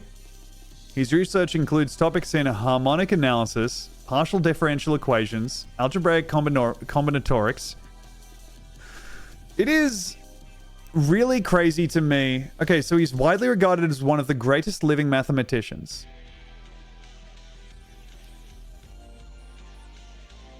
I hope he doesn't have an Australian accent, because that's really going to send me into a spiral. I hope he's got, like, just an American accent from being over there for that long. The idea of one of the greatest mathematicians of our time being like, well, here's the thing about 4, is really crazy. Have you ever checked out the demo for a game called Electrological? No, I've not. Okay, Terrence Tao, look up a lecture. All right, let's see. Terrence Tao, YouTube. He teaches mathematical thinking. Professor Terrence Tao is the equivalent of a rock star in mathematics. Regarded Okay. as the greatest mathematician alive. Yes. As long as I can remember, I have always loved numbers and puzzles and patterns. Sometimes because of the way it's taught, an innate mathematical ability just... Okay. All right. That is crazy to me that he actually does have an Aussie accent. Good for him. I feel like this game should have... the video should have just detected that I have 2 Grand Theft Auto 4 wiki articles open and just closed out of there. I'm like, hey, mate, not for you. Prime numbers. All right, here. You know what? We've been looking at this for this long, and I'm going to go ahead and open up some cards, gang. We've had our vegetables, and the vegetables were so good. In many ways, honestly, the vegetables were dessert.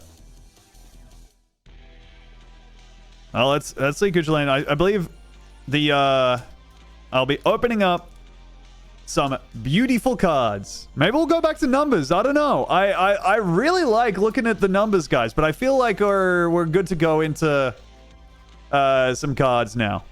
That was fun. Second new keyboard. Hey, thank you. This is a mechanical keyboard that I got. It is always just undulating in light, which is fine. It's fine to have something that undulates in your house at all times.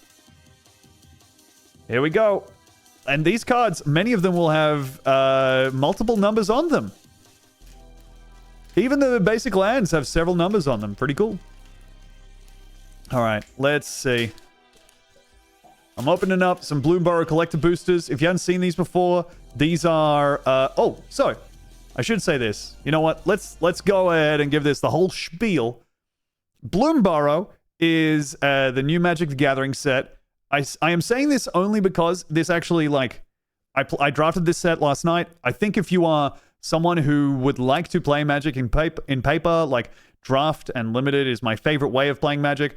I think this isn't even like SpawnComp. This is just like they sent me, I said SpawnComp. They sent me these cards for free, but this is like me earnestly saying, if you have been thinking about like trying out drafting, this is a much easier set to start with, because if you end up with like, what am I thinking here? If you end up with like a deck that's all about just playing raccoons or frogs, it's easy to learn. And it just makes a lot of sense intrinsically and thematically. And also, it's really nice. For example, design-wise, we have, first off, Nettleguard. Beautiful. Now, how am I going to get you to focus just a little bit better, I wonder? If I do this...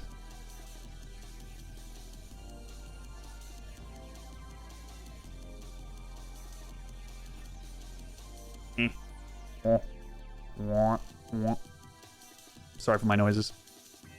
Nettleguard. This is a mouse soldier. Valiant. Whenever Nettleguard becomes the target of a spell or ability you control for the first time each turn, it gets +0/+2 until end of turn. Sacrifice Nettleguard to destroy target artifact or enchantment. Very cool. This is a Oops All Little Guys set. The cards in this set are all basically... people say it's quite red wally. I would agree with that. It's very all little guys. Everybody in this set is a little fellow. I'm trying to work out how to position this beautiful camera of mine. I believe I'll be settling for this. Nice. All right, next up. Thought Shucker, a rat rogue. Cool. Put a +1/+1 counter on Thought Shucker and draw a card. Activate only if 7 or more cards are in your graveyard and only once. You know what? Actually, shit. I've just realized. Might be able to focus better if... Aha! Oh, that's my horrible leg. Hello. That's my calf. Look how hairy my legs are. God damn.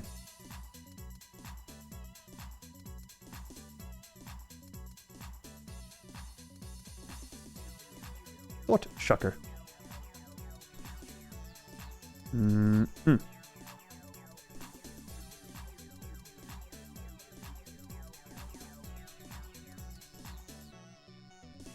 Sorry, I'm trying to make it so it's not showing my cough. Okay, there we go.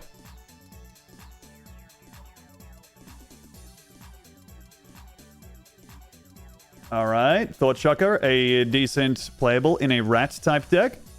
What I think I'll do here is we'll open one of these, then we'll open a play booster, and I'll show you kind of the thought process you might have if you're drafting. Starlit Soothsayer, that is a Bat Cleric. At the beginning of your end step, if you gained or lost life this turn, Surveil 1, which is look at the top card of your library. You may put it into your graveyard. Hell yeah. Bat Clerics are cool. Next up, we have... I'm not too satisfied with the zoom here, but I'll try this. Longstalk Brawl. This is a fight spell. So basically, you have... you can gift a tapped fish, which is pretty sick, gang. Gift is a mechanic in this set where you can promise your opponent a positive effect. If the spell resolves, then you get a wonderful benefit to your opponent. For example, in here, if you promise them they will get a 1/1 fish, then they will get a 1/1 fish, and you will get to put a +1/+1 counter on the creature that you are dealing damage with. Pretty cool. And next. Junkblade Bruiser. I played this guy in draft, and he rocks. He is a 5 mana, of which those 2 can be played with either red or green mana. Good shit. And whenever you expend 4, it gets +2/+1 until end of turn. So it becomes a 6/6 with Trample. It's a good as hell card, and you want to be spending 4 mana on spells anyway. Love this art. It's so good. The art in this set is like next level. It's so nice, man. I am going to go to the next card. We get... Hey, Into the Floodmoor. Instant. Gift a tapped fish. If you return target creature an opponent controls to its owner's hand. If the gift was promised, instead return target non-land permanent an opponent controls to its owner's hand. Interesting. I think this is probably one that you won't be gifting a fish too often on. It's usually just going to be a creature that you want to return to its owner's hand. And we do have a frog. A beautiful frog. This is a blue uncommon, which means it'll only show up in packs at a much lower rate than the common cards we've seen so far. Next up, we have Thoughtstalker Warlock. A lizard warlock. It dwells in your fears. It has menace. Can't be blocked except by 2 or more creatures. When Thoughtstalker Warlock enters, choose target opponent. If they lost life, they reveal their hand. You choose a non-land card from it. Non-land card from it. They discard that card. Otherwise, they discard a card. And they get to choose which one. The lizards are so cool, man. The lizard archetype in Bloomburrow is sick. They basically care about just giving you little bits of damage and gaining benefit from that. Brightblade Stoat, sorry. This is a great card. First strike and lifelink for 2 on a 2/2 body. First strike means it hits first. And also lifelink means it gains you life when it hits them. 2 great qualities, especially in white and red, where you'd probably be playing this, where it has a... it's weird that the weasel is a stoat. Is that strange? Are they called the same thing? I know, insane power creep. First strike and lifelink is nutty. But this is just like such a good card to slow it down, because otherwise this set would be insanely fast. The amount of aggro you can get in this game is crazy. Quake Tuskboar, Reach, Trample, and Haste. 5/5 for 3 and 2 reds. Reach, Trample, and Haste. 3 very good keywords. Reach is good as hell in this set. This is a crazy boar. Calamity beasts are running through valley, leaving death and destruction in their wake. I have a plan to stop them. Glab, ruler of Fountainport. Thank you, Glab.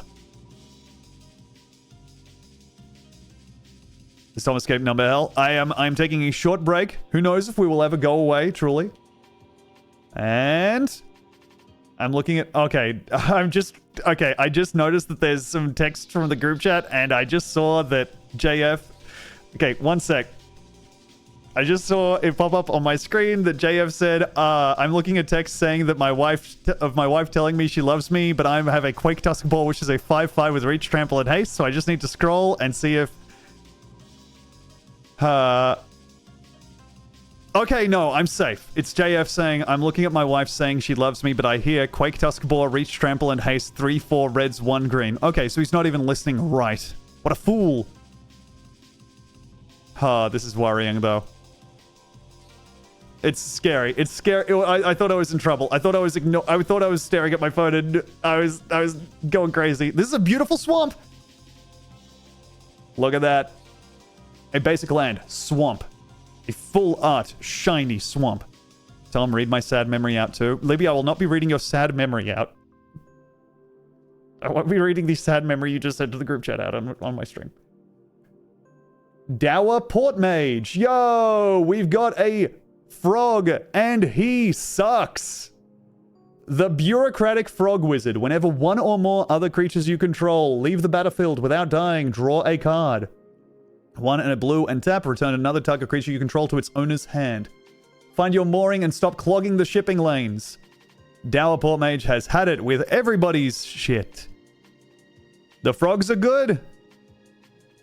Frogs in this game, in this set, are about basically making people enter and exit the battlefield. They're about jumping around.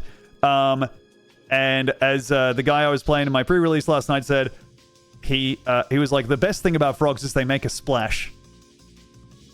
In this set. That's the most on-point thing. Here we go. Everybody's going to love this one, gang. The Rolling Hamsphere. This is a card from the Commander set.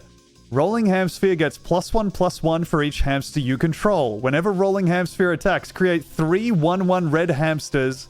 Then it deals X damage to any target where X is the number of hamsters you control. Crew 3.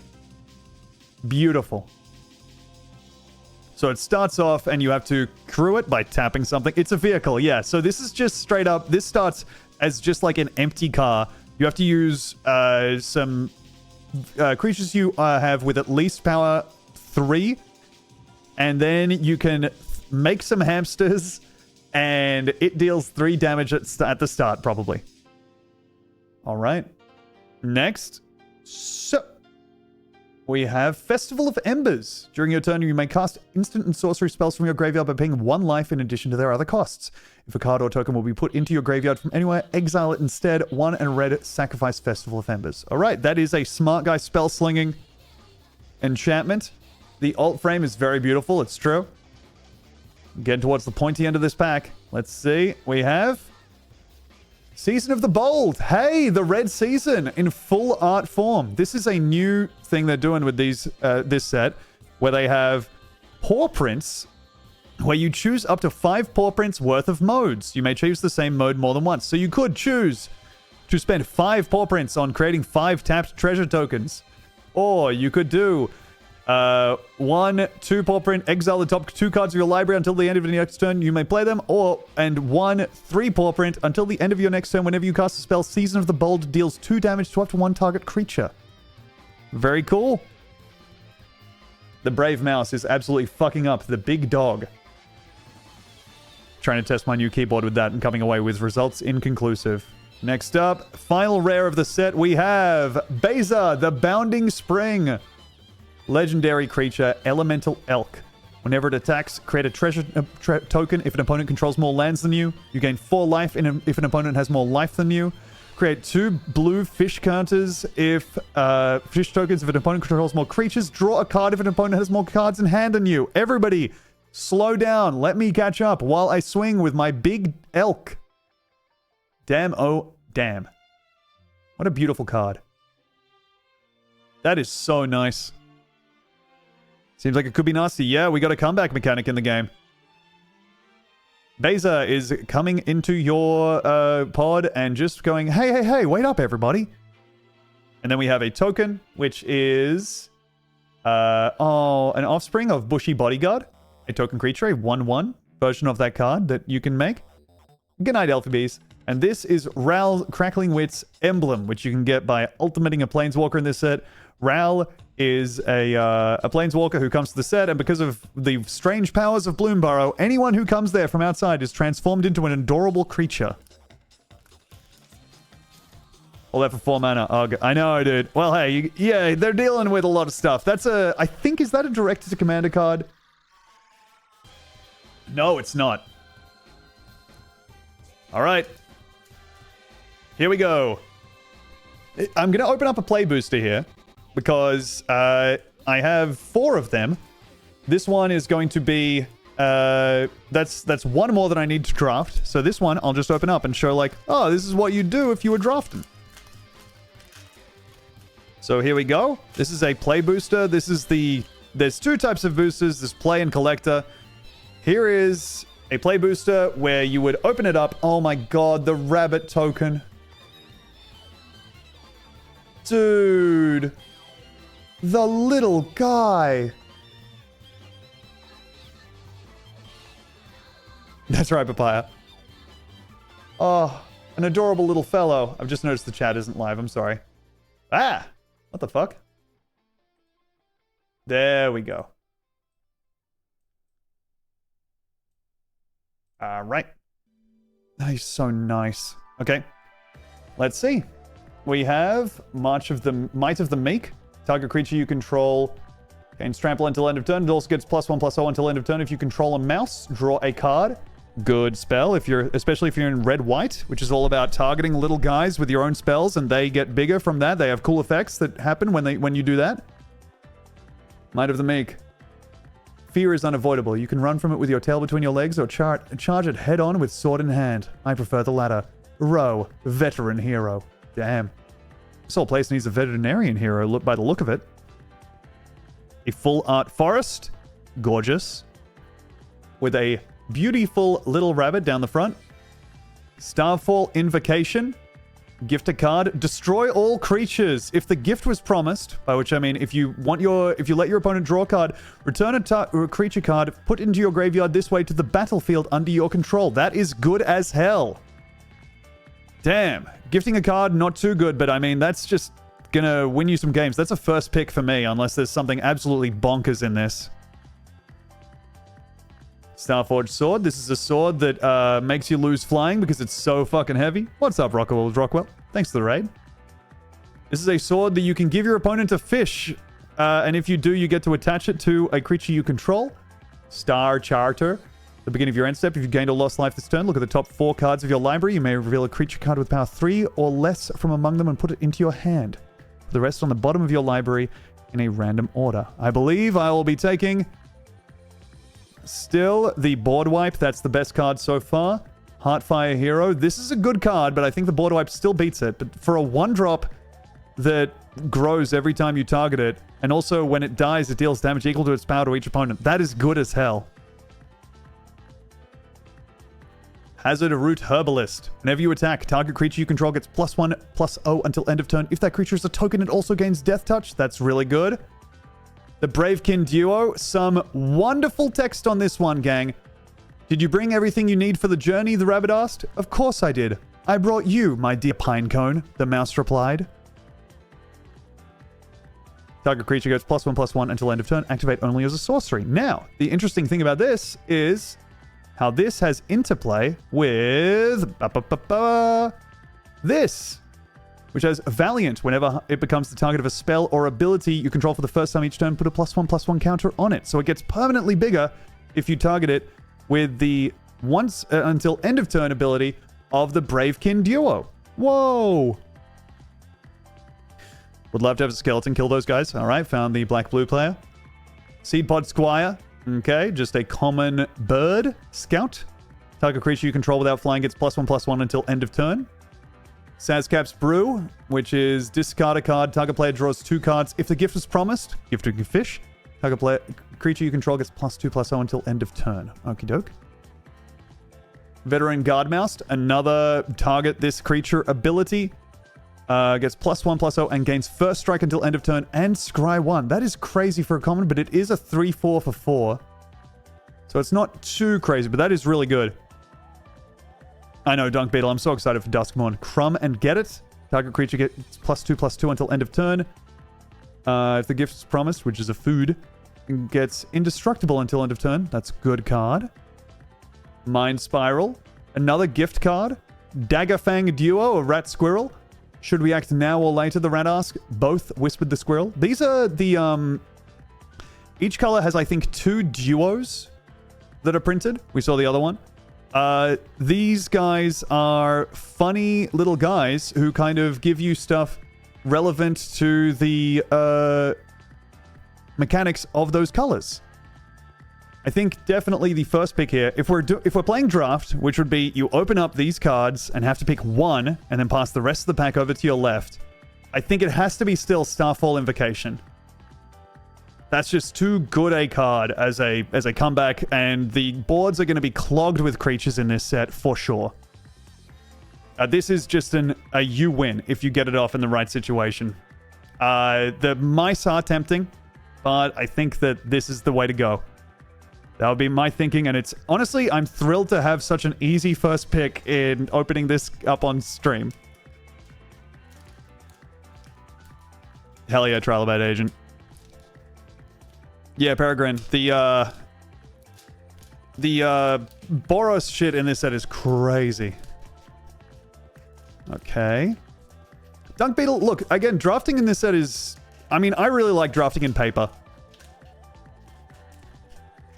Yeah, Nux, absolutely. That's the thing is, if you're playing this in Limited, where your opponent has just been curving out the entire time, and you've been curving out, but like you just pump the brakes for 2 turns, they think that you've just got a handful of lands or whatever, but you end up with just playing a board wipe and returning 1 thing of yours to the thing. Oh, it's good shit.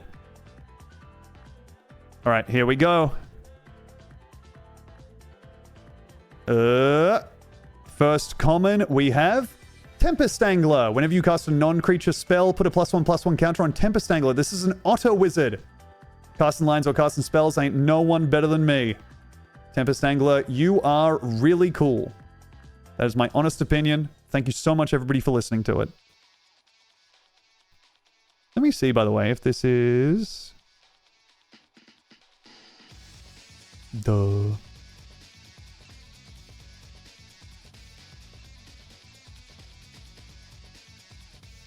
Sorry. Why is people telling me 1 and 12? I'll put a 1 in chat if you think Tom's going back to numbers and 2 if it will be GTA. Oh, I see. Okay. Yes. I wonder. It might be too late in the stream for me to go back to fast car, but I don't know. I think we might make a go of it. I'm currently looking for my camera settings. Okay. And we are back. Tempest Angler is very cool. Great for just an otter. Okay, so I'm so sorry, Nux. Nocturnal Hunger. Gift of food, destroy target creature. If the gift wasn't promised, you lose 2 life. That feels like a easy, probably never give a gift there unless you're way ahead. And even then, like, or unless you're way behind, I mean. War Squeak. This is another one that is really good for targeting people. When War Squeak enters, target creature and opponent controls can't block. Enchanted creature gets +1/+1 and has haste. So you are targeting with War Squeak, so one of your things triggers up, and you get to make it so your opponent can't block with one of their big creatures.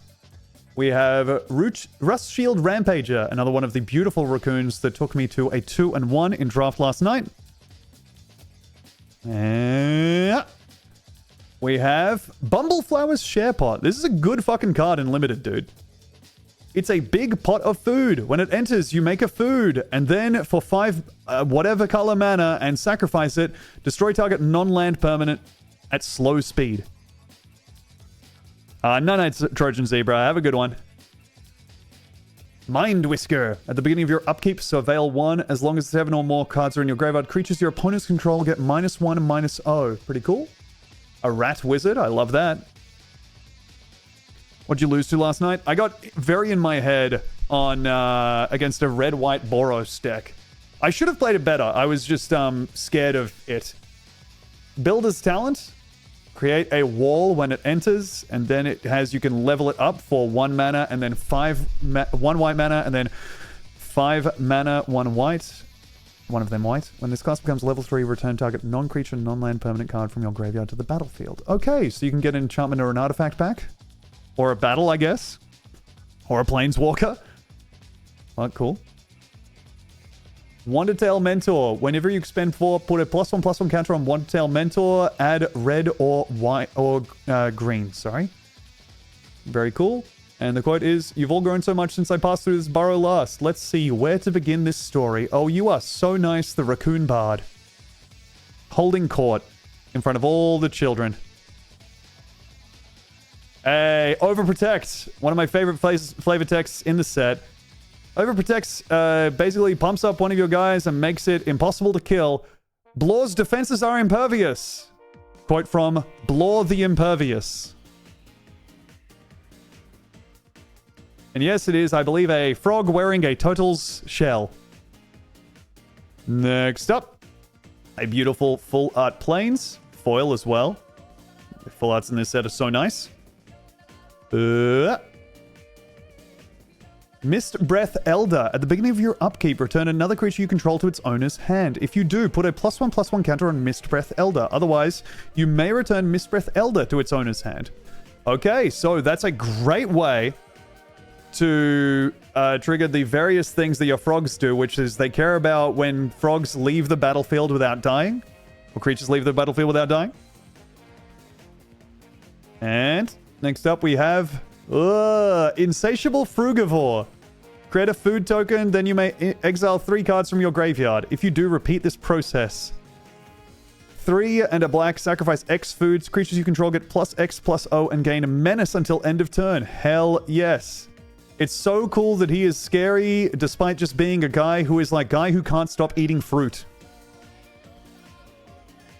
That's right, Nux. Yeah, frogs are going up and down and crazy. Next up, Fecund Green Shell. Very good. As long as you control 10 or more lands, creatures you control get +2/+2. Also, it's a big-ass fucking turtle. We unlocked the Venusaur. Oh, a Marrow Gnawer. All rats have fear. Sacrifice a rat, create X 1/1 black rat creature tokens where X is the number of rats you control. That is a cool card. Anyone who likes rats is thrilled to see that. And final rare of the pack is Fountain Port. 2 tap, sacrifice a token, draw a card. 3 tap, pay 1 life, create a 1/1 blue fish creature token. And 4 tap, create a treasure token. Cool. What is fear? Not familiar with that keyword. Fear is, I believe, can't be blocked by anything except black creatures and artifact creatures. Marrow Gnawer. All right, last collector booster.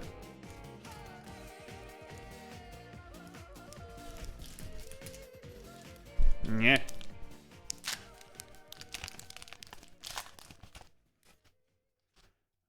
Here we go. Start off with the commons. Going to breeze through these fairly quickly.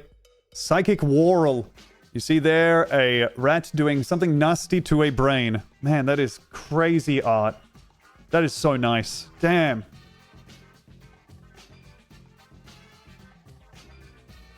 All right. And soup. Carrot Cake. This one, I'm going to have trouble getting this to focus as beautifully as I want, but yeah, I mean, look at the rabbits in the background here are so nice. Look at them. The pressing down on their head there is so good. Look at these little guys, man. They want it so much. They want the carrot cake so much.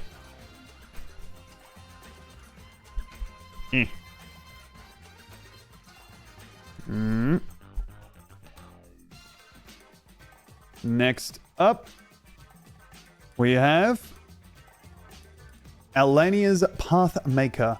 When Alania's Pathmaker attacks, exile the top card of your library. Until the end of your next turn, you may play that card. Nice. End of next turn, so that's some nice card advantage. Oh, dang. Oh, well. What, you need... I'm fine going Wilson mode. Sticky Tongue Sentinel. When a Sticky Tongue Sentinel enters, return up to 1 other target permanent you control to its owner's hand. Again, frogs, putting stuff back in your hand, bouncing around. Victory doesn't have to be close for him to taste it. Very good stuff. Licky Tongue card found. Barkform Harvester, a changeling. So this is every creature type, which is good because these cards have a lot of synergy with creature types, and it has reach. Next, Eddiemoke Crab. Flash. This spell costs 1 less to cast for each instant sorcery card in your graveyard. It enters tapped if it's not your turn. When Eddiemoke Crab enters, tap up to 2 target creatures. Damn. Okay, that is good. Not insanely good, but that's a cool card. There are crabs. There are not a huge amount of crabs. They're not like tribal in the same way that like a raccoon or a squirrel is, but here is a Downwind Ambusher, the lone skunk of the set. When Downwind Ambusher enters, choose 1. Either you can give something -1/-1 until end of turn, which is cool because that, I believe, has the nasty stink like effect in Magic. That was what Shambling Ghast did. If it died, the stink of it made something get -1/-1 until end of turn. Or you can destroy target creature an opponent controls that was dealt damage this turn. So it has the assassin effect and also a stinky creature effect. A flavor win. Rabid Gnaw. Oh my god, that sucks.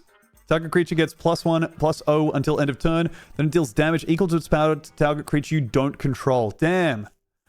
Unbeknownst to the host, the forage seeds they served at dinner had been touched by a calamity beast. The results were disturbing. Yes, sorry. I got distracted by Nor. That's right, cool. We're dealing with Wilson mode Tom right now as I try and make the camera focus a little bit nicer. One-sided fight is good. Yeah, a punch spell, I believe they're called.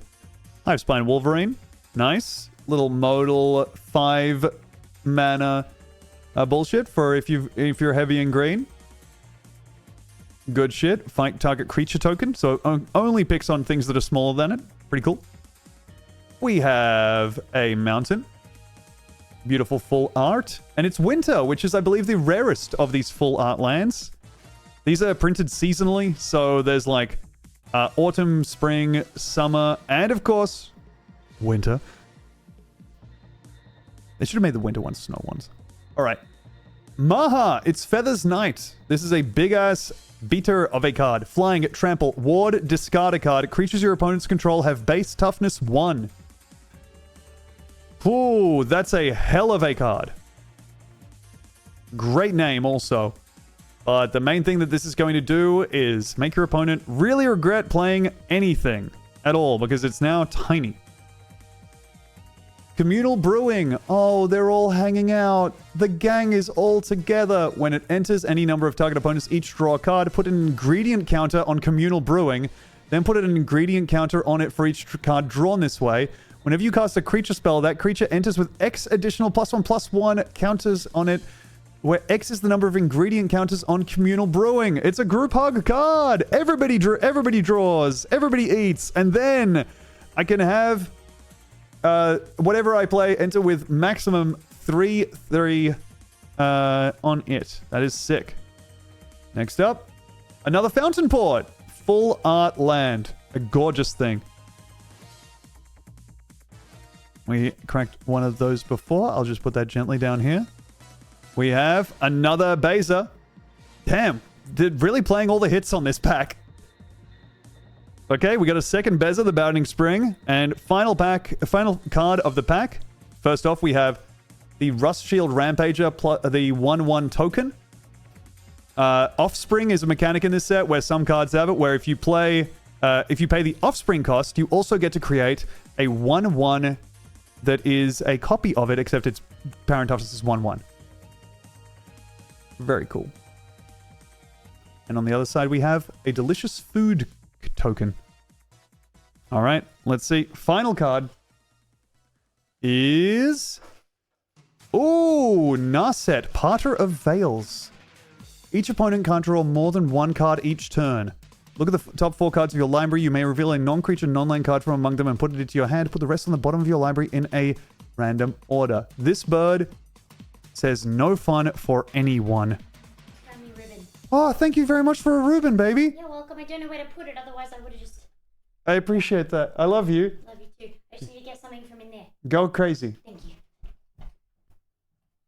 Yay. That bird does the thing once and gets bolted immediately. I mean, hell, you can just kind of pay 3 and keep a 5 loyalty around and then just not use its ability. Is there a frog planeswalker? There is. And I know this because... Oh my god, that's a crazy angle on our boy there. There is a planeswalker that looks like a frog. I know that because Justin was asking about it before because he said, what is the name of the... What is the card that has a frog in it that looks like Morpheus? What is... And do you want to see, Demi? Yeah. Okay. All right. Here. Let me pull this up.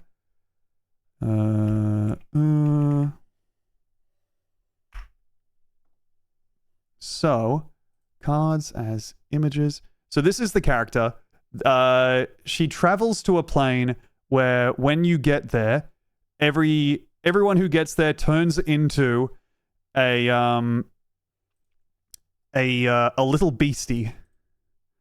A wonderful little beastie. So she is usually a fancy elf. Then, how am I going to see? Oh, yeah. I think it's in special guests, so this isn't going to show it up. There was one that looked like Morpheus on the other page. Yeah, but no, it's not. Not as much. I promise you, yeah. I think...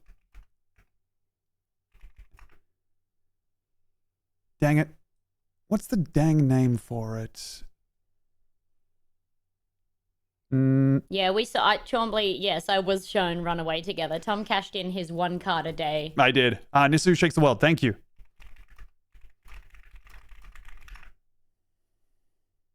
So this is the regular card. Mm-hmm.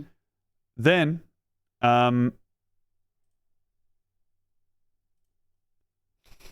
Justin said that this was Morpheus.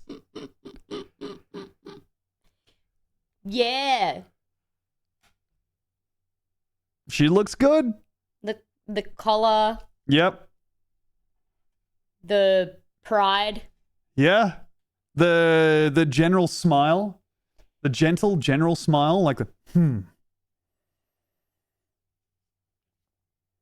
we were kind The of like, eyes look like his pince-nez. yeah, we were spending a lot of time trying to be like, wait, what the fuck did he mean? Was there an anime frog version? There was. They have a bunch of anime treatments in this fucking set. And much power to the people who enjoy them. Hot Lady Frog. Interesting. That's a good frog to see. It's a Frogs good frog. are cool and good, says. Neat. Yeah. Oh, interesting. Good to have Frogs are cool and good's opinion on this. Finally, locked in. Well, let's play. Pince-nez heads eating well this stream. Yes. I mentioned Pince-nez earlier. I said something was on the nose. And then... I mean, they're pince-nez. You just said Pince-nez, No, didn't you? I read it there that says pince-nez. Yeah. Pince-nez. Yeah, but didn't you just read out like what is pronounced as pince-nez? Yeah, but how do you spell it? Pinces, I think. Ah. Or is that the English version of it? Anyways. Okay. I forgot. They Careful, pinch Tom. your nez. Oh no, my nez is getting pinched. But at least I can see stuff. Okay, I'm getting texts from the boys asking me to do submissions. Demi is correct, I'm a fool, has been said. Which is, I mean, that's got to feel great, Demi. I love you. I love you. Yay. I'm so excited to eat. Anything from the shops? I don't think I need anything specific. Thank you, baby. Okay. And shut the door. Okay, thank you. All right, we have a safe house in Alderney now. There's an apartment from now, you're going to use from now on in Alderney. Don't worry about your cousin sleeping alone. He'll be safe. Sick. Sweet. New apartment unlocked. That is, honestly, if I have to be completely honest with you, that is nice. Tom needs 10 more Ass Creed booster packs. Hell, I wouldn't turn it down. I mean, look, here's the thing about Magic the Gathering cards. Not buying them is really good. Buying them is... It's the only thing better than buying them. So I'm going to go ahead and not buy any. These cards are doing weird numbers. These cards are definitely using some surreal numbers in their acceleration. Hey, what's up, Dr. Jellybean? Oh, thank you, Jack, for changing the category. I forgot. All right, let's see. It's oddly quiet, the game, right now. So I'm going to turn up the SFX level to max.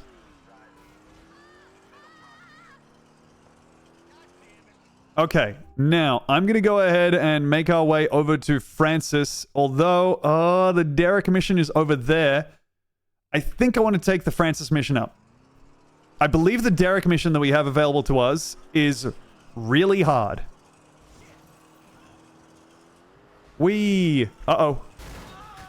Goodbye, Nico. You good? He's good. Sick. Positing a fuzzy state between buying and not buying cards. I mean, literally me with the amount of fucking commander decks I have as a possibility brewing and thinking about purchasing them. Now, there was a cop car around and we didn't get to it. Nux, the car... Oh, car density was only set to 0 for the successful run of the... Oh my god. Van mission. Currently, it is at 100. So it is at 3 times the default that you will see on a console. And 3 times the default on PC. Plap. Now, why is... Sorry, I'm alt-tabbing here, so the game's going to hang for a sec. It's interesting how the game is constantly ducking me as to what it wants its volume to be. Now, for some reason, the whole system has set its master volume to 33. And I never... Okay, whatever. Okay, and we're back. Now we might be thinking about turning the volume down just a little bit. Yeah, let's go ahead and turn that down just a tad. 33. Yeah, dude, I don't know. It's... Look, Windows hates being used. It resents you for opening it. You know? The faster I've come to understand that, the happier I am to give myself over to its whims. Because, hell, I hate working, too. I try to do it as little as possible. That's how I connect with the beautiful Windows infrastructure. Good. Off we go. Okay. All right. Let's just weasel our way through here. Uh-oh. Whew. Okay. Nice. So far, so barely okay. Objective here is going to be to drive as fast as I can through here. Hit the very limits of the map. And then from there, just go straight into Francis's mission. Uh-oh, uh-oh.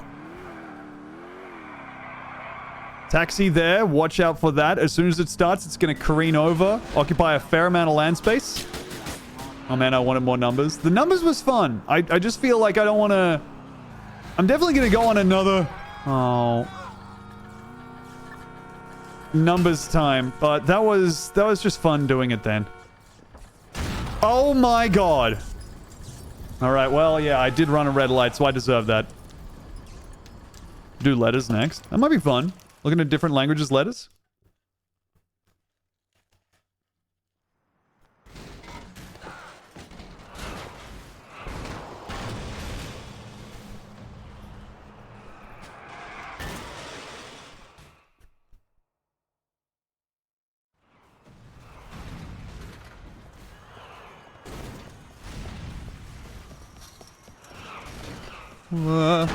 Oh.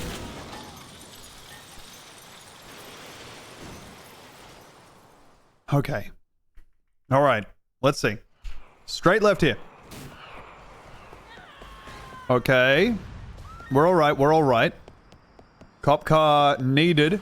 Oh. That's such a shame. Okay. All right. Slam up against the bridge. Think to ourselves, what could we have done differently? Now to cross a road. Okay, get taken out by a milk crate. Whoa-oh, whoa-oh.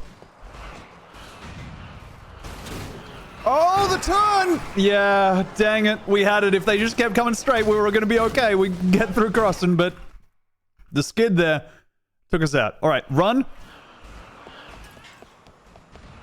Make it. All right. Now. Okay. All right. Calm down. Hey.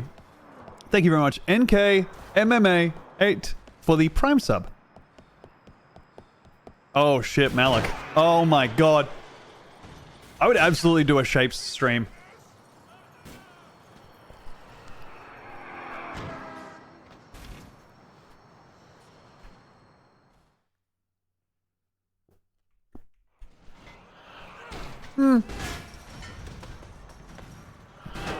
Oh.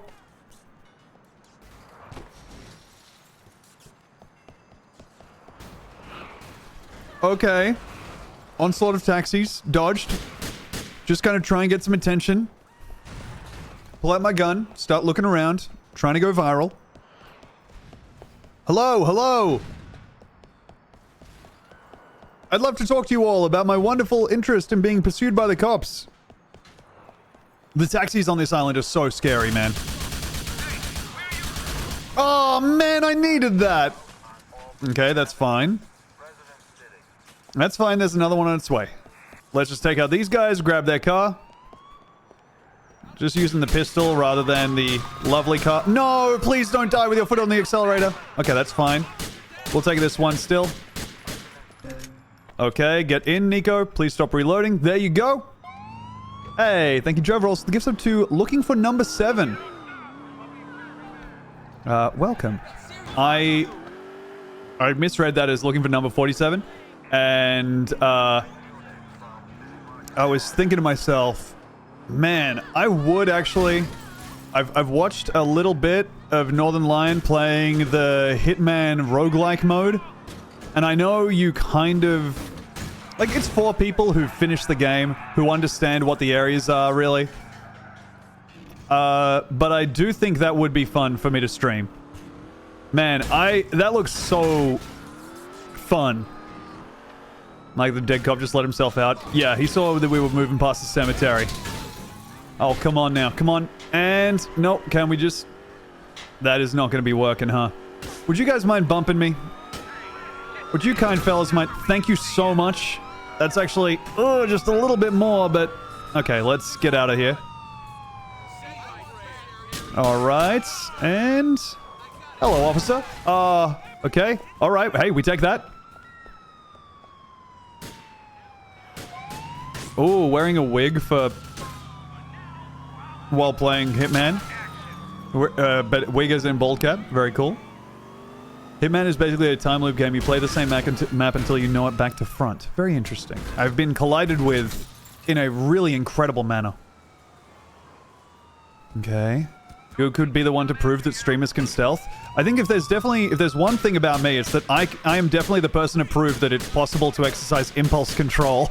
Yeah, I absolutely agree. Okay. Ay, ay, ay. But yeah, like, it feels like Hitman would be one of those games where maybe I do like a playthrough off stream to... Ooh, okay, we got lucky. To familiarize myself with it, and then later on I could do a roguelike, a stream of the roguelike mode, which I think is called World of Assassination. I'm not sure. Research Monkey, we haven't attempted a mission yet. We're still trying to get to it. But I appreciate the nudge, as I am dog shit at keeping track of that. Okay, and we are going to be able to start the mission now. Never mind, I was wrong. I'll admit that. I know when I was wrong. Attempt counter set to -1. We did not start the mission. Okay.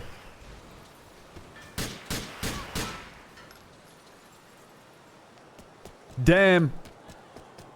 I really thought I would get better than to exercise such obvious hubris at this point. Back when Dave was streaming, I said I found Hitman 2 stressful to be enjoyable. I think that was like playing it from the start with everyone watching and not knowing what to do. And people being like, follow this. But then the fact that the game gives you a million fucking... Oh my god. Things at the start where it was just saying you... Like, I find the UI of Hitman really bad. I don't understand how there could be such a fun game trapped beneath, like, a crazy amount of stuff that you shouldn't actually be clicking on yet. And then also, if you do the story missions, then either you can do, like, in this world where the kind of the pull is the amount of freedom that you have, you, by default, kind of happen into paint by numbers thing. Okay. Where you just end up with a lot of following a story through a mission by going to the various waypoints and interacting with them. And that didn't feel particularly fun to me. And then also, definitely I have a distinct memory of finding very stressful the, ow. That was silly. I found very stressful the, like, club mission, which I didn't understand at all, and I feel like I was walking around just one loud place for a long, long time, and I found it very, I was so lost. Yeah, Waldo's. Okay. The club mission is awful for stress. It felt really bad. Like this, the amount of things you can do here are, ay. Oh, whatever. But in Hitman, it felt like if I messed up, I would be saying goodbye to so many hours of, or, you know, minutes of, like, careful planning and mission. Okay. And this is why you should play Blood Money. But isn't, like, every Hitman game... Isn't Hitman every Hitman now? Isn't that the thing? Yeah, Scratch Monkey, I think I just found, like, the amount of stuff you seem to be being asked to do very annoying. Blood Money is 20 years old. Jesus Christ, dude. This is the last fucking thing I need. Okay, let's... Oh. Thank you so much for highlighting my beautiful stunt jump. Let's make it fancy on him. What do you guys think about this? Okay. Huh? Pretty cool, right? Not good enough. All right. And that's frozen the game. I just did a jump bad enough that the game was like, actually, you know what? I think you're done for the day, man. If that's what you're bringing up here. We're not going to be able to work with this. Whole stream chugged like hell. Yes, that is the Grand Theft Auto 4, which doesn't particularly like being streamed. Even with the amount of stuff I've done to this game to make it amenable to some parts of being streamed, as soon as something comes up like that, alt tabbing freezes everything for a not insignificant amount of time.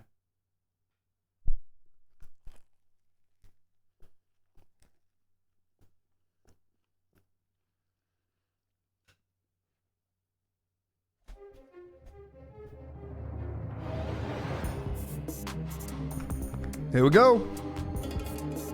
I was saying this before last week, but coming up next 2 weeks, probably no streams next week, as I'm getting ready to film my special in Brisbane, and then probably down to max 1 stream a week from August through September, which seems like a... Sorry, I was picking something out of my teeth. That was the reason you did not hear me say that.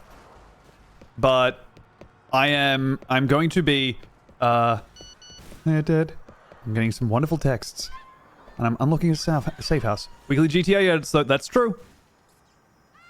Shade, look, I've just realized I have to talk to you about doing thumbnails for the rest of the edits. I am a dipshit. I having a baby? No, I'm doing something much less impressive. That I can't... Does Tom get to have some time off? I'm doing, actually, the exact opposite. I believe I will be working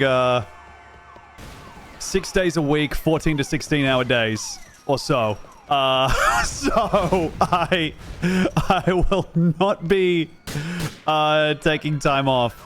I'm excited for it. I don't think... It's going to be very strange... when you all find out what it is, but it will be nice. No, it's not, and I can assure you that it is not what you are thinking. But I'm going to be doing something very, very weird. Whoa. Okay, easy now. It is... Look, I'll go out and say it. It ain't Taskmaster. And that's the last I'll say about it, because otherwise it'll turn into people guessing. But it's not Taskmaster, and it is... And I was scared that this was going to happen. But it is so... Considering how fucking psychotic people got when I was doing... When I dropped hints that people wouldn't guess what the theme of March was when it was March. I'm worried about the effect it would have on you. But I will say it's going to be a lot of work for me. And so I'll be doing less streams, more this stuff. The streams I'm going to be doing, though, I'm excited for. I want to... I'm not finally transitioning. Okay, easy now. I went insane because you didn't tell me I got it. I mean, now, in my defense, as I remember it, there was a million guesses, and it was hard to keep track of. But, oh god, Christ, no, no, I got killed.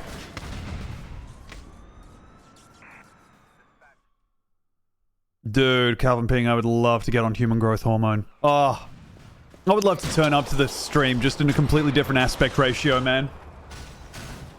Right now, I'm like 916, but if I ended up being, just simply massive, that would be a real thrill. If I showed up to stream in like a 1-1 aspect ratio, if I showed up to stream just like 4:3, damn, man. Can get ugly really quickly. Bro's 5'4". Hey, come on, I'm 6'2". I was talking to someone, who was like, yeah, I know, I also am 6'3", but say I'm 6'2", because it's like, it feels like it's lying if I'm 6'2". If I say I'm 6'3" and 6'2", I at least get to be like a little bit, I don't know, coquettish about it. You don't want to be, you'd rather be like, cut your losses and just be like, well, no, I think I'm this height. Oof, got taken out by taxi. Anyways, I'm going to be doing, some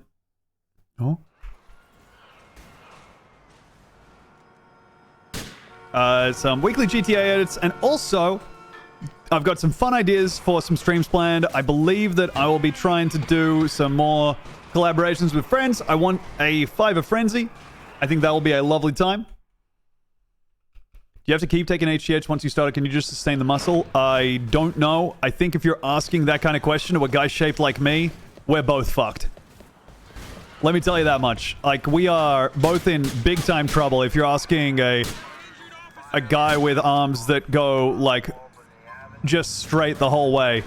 What happens when you take HGH? Especially if I start opining in my reedy little voice. Hey, thank you, Munchie Poo, for the 27 months. Ay.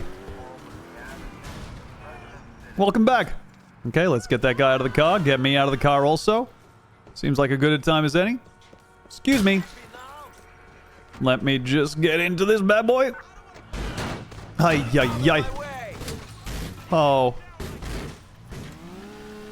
Orc voice HGH. Oh, man. If I got on the OGH. Oh. OGH probably like, I don't know, a Hebrew character. Okay. But yeah, the orc growth hormone. Oh.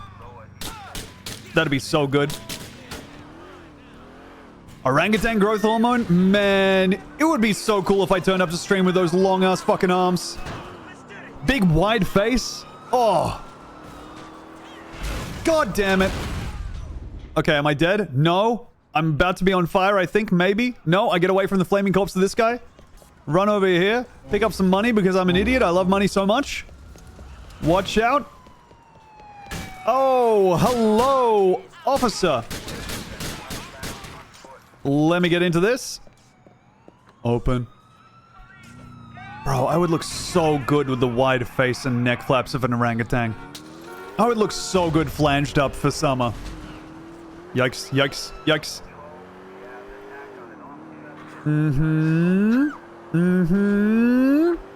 Okay, we're all right. Nice, nice, and nicest. Okay. Now, you know what? I'm seeing some cars in the distance there. That's making me think, yep. Okay, that was a good choice then to go ahead and actually double back and take a different route than the one-way. Nice. Okay, let's see how far we can get over here. Pardon me. Hot dog man. Bump. Bump. Ooh. Am I anywhere near... Oh my god, I'm going the wrong way. I'm a dumbass. Okay. Why did that car stop? I think that maybe the cars have like a slightly different like collision data. This reminds me of playing this game when I was like a teenager. Holy. If they're really far away, like it doesn't quite load in. So that if you're really far away, a fast car will collide with a regular car and just kind of like go blam because the regular car hasn't loaded in. Tom Stop Surgery is getting an orangutan face disc. Bro, I would be looking like a vinyl record with my face painted on it if orangutan growth hormone was legal. Oh. You have no idea how wise and forgiving my face would be if I could get on the orangutan growth hormone. And I would be gently stroking your face and making you feel so good from so far away because my arms would be insanely long because of the orangutan growth hormone. Hey, thank you, Big Mayonnaise. The Fresh Prime sub. Welcome. Much appreciated. All right, let me drive a little bit more on these beautiful back streets. Sorry, brother. Put that camera down. See the world through your own eyes for a sec. Oh my god. Okay, that guy has a real gun. Oh my god, I can't. No, don't use the computer, Nico. It only leads to death and ruin. Trust me here. Trust me. Okay. Can I see? Oh, he got. Okay, okay, good. Now, run over here. This guy's here. No. Buy a hot dog from this man immediately. Buy a hot dog immediately. Please, sir, you're my only hope. Damn it, no! Oh, he's not selling. Okay. Car on its way. Need to kill these guys before they fire anything. Okay, no, they're turning around. That's okay. And I can hear a helicopter up ahead. Oi, oi, oi. Oh, man, I wanted that hot dog so bad. I mean, that's just genuinely a quote you could get from me any other day of my life, and I'd mean it. But now I really mean it. That hot dog could have been a real necessary buffer. I could run over there, get into the ambulance, and get a little bit of health. I don't think it's worth it, because there's 2 cop cars in between me and it. I'm just going to keep running. If you're an orangutan, no more hot dogs? Are you serious? You think that if I had the power and wisdom of an orangutan, anyone would be able to keep me from any food item of my choosing? Try to put it up on a shelf that I can't reach if I'm an orangutan. No way. Not possible. You need to understand, the deck is stacked in the orangutan's favor in pretty much any squabble over material goods. As long as it's me as the orangutan, so I'm working with a human's cunning and also disregard for human life. Okay, we're getting fired at. Oh, this could be rough. No, it's right around here. 1 cop closing in with a shotgun. I think, yep, he gets his sprint back. We're gonna get it. Please, attempt 1 incoming. There it is. Come on. Oh, he got shot once and attempt 1. All right. Oh. Everything just hung up for 1 second because the game doesn't like that I actually got here. You fucking All right. asshole. What? I send you to destroy an organization and you only make the boss disappear. Now his chief lieutenant is holed up in an apartment and he wants to speak to the feds. Whoa, hold on. An organization? No, you fucking idiot! I paid you to do a man's job, you amateur, you fucking boy! No. You sent me to kill one guy. One guy who would put you in prison. Bullshit! Alright, I'll tell you what, genius. I'll tell you fucking what. Tell it to the judge. Tell him I only sent you to kill one guy, so it ain't your fault. I wonder what he'll say. Maybe he'll let you walk. On account of you being brain dead and totally...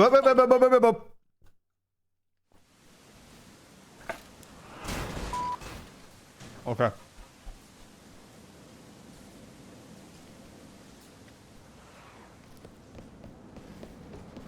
Oh!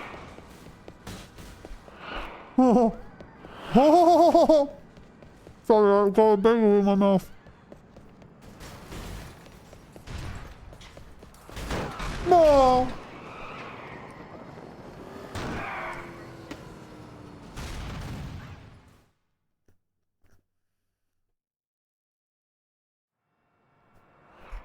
Okay. Let's see. Time to retry. Attempt 2. I'm worried that Tom will choke on the sandwich when he gets jump scared by a fast car. Well, don't worry. I have finished the bagel. Bagels are so good. It's such a shame that they're like 3 days worth of food for a single bagel. That is some dense bread. Hello.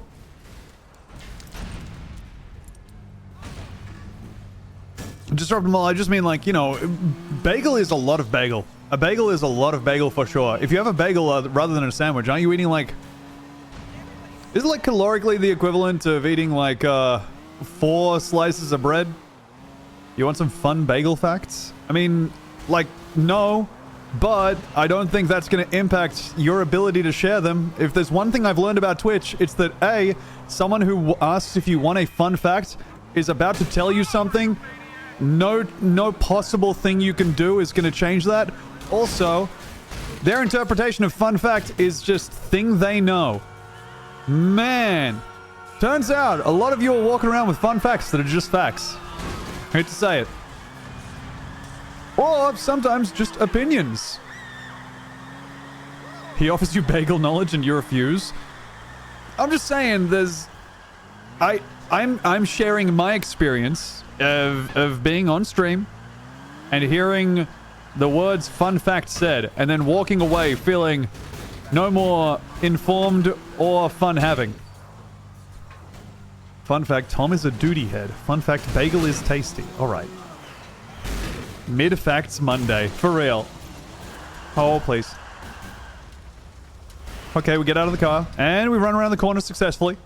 We're over. Okay, we're almost there. Ha, ha, ha, ha. Okay, let's see. Can we get over here? We can. Uh-oh. All right, it hits the dumpster. Gets out of there. Almost called it a bumpster. A bumpster is a cool type of car you can drive around at a carnival or fair. Am I about to get hit by a car? Okay, we get out of it.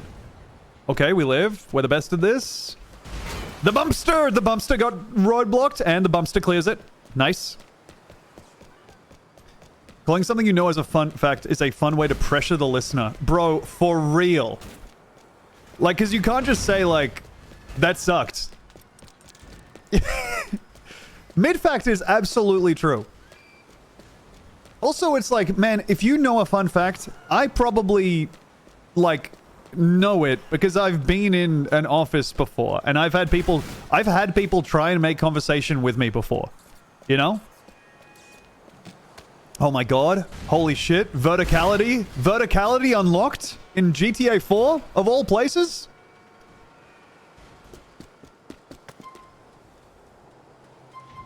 Whoa! Holy! Look at this, gang. We're discovering untold riches in the world of Grand Theft Auto 4 in this rooftop with no other thing you can do on it. And, well, you can fall to your death. But that's sweet. Hey, Tom, want to hear a fun fact about the death of beloved pets? That actually does sound good. Fun fact, like, they deserved it. Fun fact, your fault if you're crying. You should have gotten the grieving out of the way when you bought it. If you just go ahead and think ahead, you know? Like, it's like saving money for an unforeseen expense. If you just go ahead and whenever you feel good about your pet, put like 5% of that time aside to be like, and yet this will pass. You know, you get a little bit of time in there. That time adds up. Soon, you're not grieving anymore. You end up completely fine at one with the universe, comfortable in suffering as a necessary thing, as a counterpart to desire. Is this the smartest streamer alive? Okay. Easy. Hey Tom, guess what? In tennis, a bagel refers to a player winning a set 6-0. I was about to say love, and then I was like, don't let them have it. Hey, how about this? Here's an actual... And this is not a fun fact, but this is accurate. Oh my god, holy shit. That's the car we need to get to, but I don't know that I'm gonna get... Holy god, okay, alright, I get delivered back to the car. I clip out of the car, which is fucking sick. I have to go over here, get in this car. Please. Okay, it's... Oh my god, this is not a safe car to drive. I've been ejected out the front. Get out, get out, get out. They all have shotguns. Go, Tom, go. No! Dude, where even was that from? Traffic from the next island just crushed me into a wall.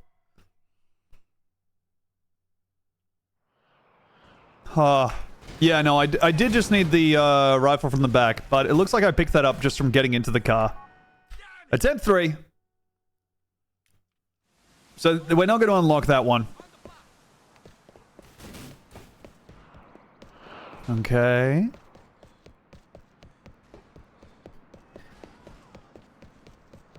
All right.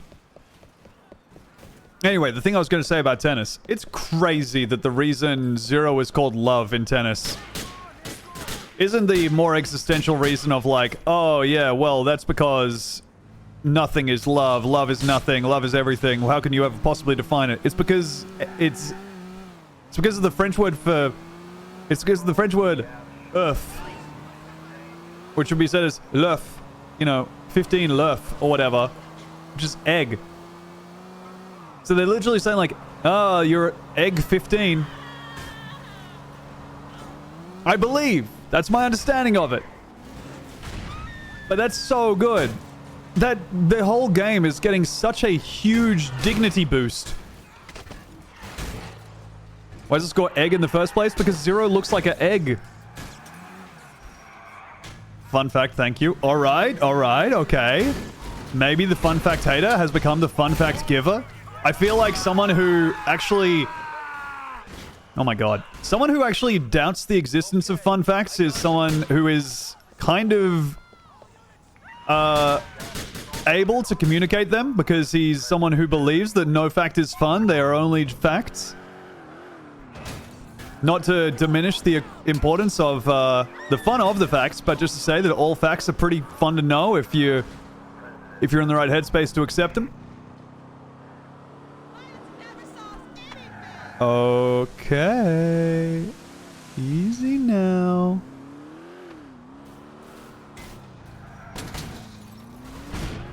Yeah, you're right. Saying fun fact is like the most... Hey, guess what? You gotta read this now. It's the most annoying conversational gambit for that reason. Hey, pay attention to me. Okay, now that... The car is elsewhere. Is that the car there? Oh my god, can I get into this? Please. Shit. Okay, can I... If I hop up here, can I get into this car? I can. Okay, we got the sniper rifle. Sick. Now we have to get out of the car. We can do that. Get back in the cop car. No. Okay. Please slow down and get out. Okay, I think we killed them, but they died with their foot on the accelerator, so the car's over here. Now we just need to get over to where we use the sniper rifle. Is it better or worse than you want to hear a funny joke? I would say that fun fact is worse to me than you want to hear a funny joke, because at least with funny joke, you get to be like, well, that's not funny. Like there's a given... But also, hey, I'm saying this as someone who is somewhat immune to the social convention of like, hey, you laugh when someone tells a joke. Funny joke, I will say, is you're gonna hear a racial slur after that with much higher probability than you will after the sentence "want to hear a fun fact." But nevertheless, I do think that I would prefer to have someone lead off with that, but just because fun fact means I can't fucking parry. Tom didn't laugh at a single joke I muttered in the audience on Saturday. We were all very unnerved by that, Crichton, but thank you very much for the muttering. Oh my god, have you heard the funny joke about meal prep? It's food forethought. Wow. In closing, no, I haven't heard the funny joke about meal prep, but thank you. Thank you for the sentence. Ooh, the rude streamer. Hee hee hee hee ha ha ha. Hee hee hee ha ha ha. I think fun fact is just like so, like there's no boundaries there, right? Like there's no agreed upon failure state for the fun fact, so it's just gonna be you listening to someone say something and then you have to be like, oh, you sure did say something. I guess you win. Fun fact, Tom Walker does not like fun facts. I mean, that's... hey, you know what? In keeping with the fun facts system, that is just a regular old fact or opinion. Well done.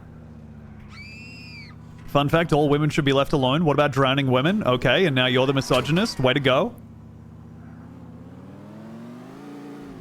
Dummy, have you forgotten that some women are in possessions of distress and are calling for help?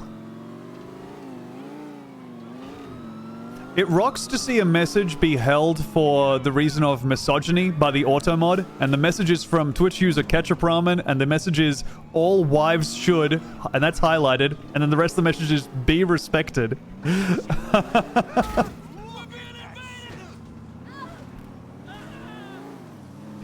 No, I get that wasn't fun all the time as feedback to fun facts. Here's the thing Here's what you have to understand.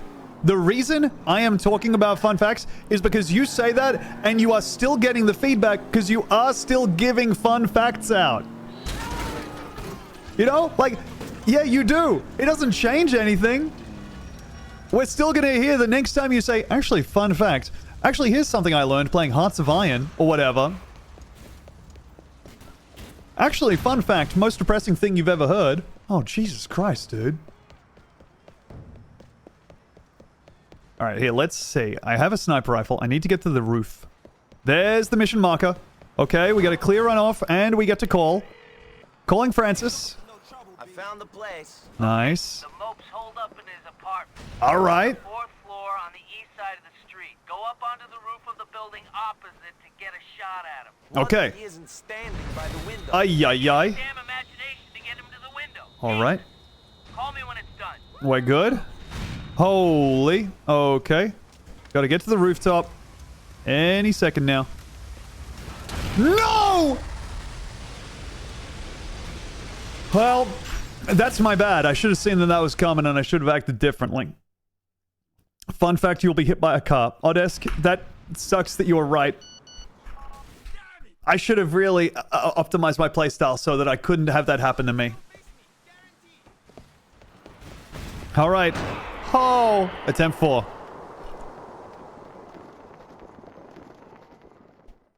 I very somberly declare that I have terrible information to share with them. Now that's the stuff. Okay, next attempt. At lore. Okay. What the hell? Okay, alright, we're getting unlucky here. What about now? Hey Tom, do you know who the Property Brothers are? I am aware of them only through knowing that there is a goth one. Like, that's as far as they've reached into my particular zone of Australian knowledge. I don't think I've never watched their show, that's for sure. Can I get in this car? Can I get in this car? Excuse me? Yeah, dude, this is like something that got posted online to the point where I knew it. It was like a Tumblr thing. Yeah, there's a hidden third Property Brother. Isn't there, or is there not? Oh, damn, Jack, yeah. Is there, or was I tricked by a meme? There is the third goth one, right? I'm not familiar with the Property Brothers' work, but as I understand it, they are kind of... Oh, God almighty. Oh... Set property hidden to false. Yeah, no, finally, that's how we found out about him. Okay, let's see. Anyway, why are you asking about the Property Brothers? Oh dear. Oh my god. Should I know about them? What are they up to over there? I mean, I assume a lot of it's property based. You brought them up, right? No, I didn't. Someone else asked if I knew the Property Brothers. Don't you try to gaslight me so quickly. Oh my god. Okay, the rare motorbike use in the stream. Oh. You brought up the Property Brothers to tell me the fun fact that only one of them is circumcised? Okay, well, I mean, you gotta have some way to tell twins apart. But honestly, having 3 sons and only circumcising one of them is like, wow. Did only 2 of them have, like, identical-sized penises? And you're like, well, we gotta tell these 2 apart? Then the other one was like, well, this guy, we're not gonna forget what this guy's penis looks like. This one looks crazy. Either good or bad. Hell, I don't know. Oh my god. Okay, alright. And, ooh. Jeez Louise. Weave through here. And, oh god, we got got. Alright. Well, our beautiful bike is still okay. Okay is maybe overselling it. But we get out of there before it explodes, which is sick. Now...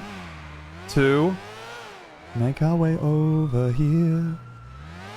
And then over here. What if I sang like this the whole time on stream? Alright, there we go. Hi, yi, yi. Wah, wah, wah, wah, wah, wah, wah, wah. Okay. This is honestly a stunningly successful run for a motorbike in a car's world. Holy. Oh, that was sick. Okay. The foliage in this game continues to be a source of rage for me, but we're taking our 1-star wanted rating on the road. I could... Oh. Actually, that works out pretty well. Jump this. Check this. No, not that one, dummy. Check that. Okay. Get out of there. Run over. Oh, my goodness. Okay. Okay. All right. All right. Oh. That worked out okay. Jump down here. Run away. Put my beautiful gun away as I wander down out of respect to the trains. The beautiful, beautiful, benevolent beings of New York City. All right, up coast and west coast. Yep, we want to go to Uptown and West Coast stations. See if there's any kind of health pack or med kit down here. Doesn't look like it. Uh-oh, there's a cop there. Ooh, 2 cops at the end of the railway. Thankfully, they miss us. And get on in here. People in the church argue whether ascended Jesus regrew a foreskin or not. Damn. Crichton, I did not miss that. You had posted that and then said it. Fun fact, they replaced the seat on the toilet at my office and now it looks like I'm peeing in a big goofy guy's mouth and I feel bad. Hell yes. Hey, thank you Discount Seaman Warehouse. Thank you for the 11 months. Welcome back. And congratulations on getting that rare, beautiful, beheaded angel alert. Whoa. Okay. Stopping at Quartz East. Here we are. Still. Okay, let's see here. I have... Next stop. Next stop is the one we get out at. Hell yes. I have gotten out here. Don't worry, I'm going to go ahead and override that by slamming the F key. I just wanted to get out, inhale once, and then get back on the train. Ah, yeah, Relic Terror. I did see that. It's crazy.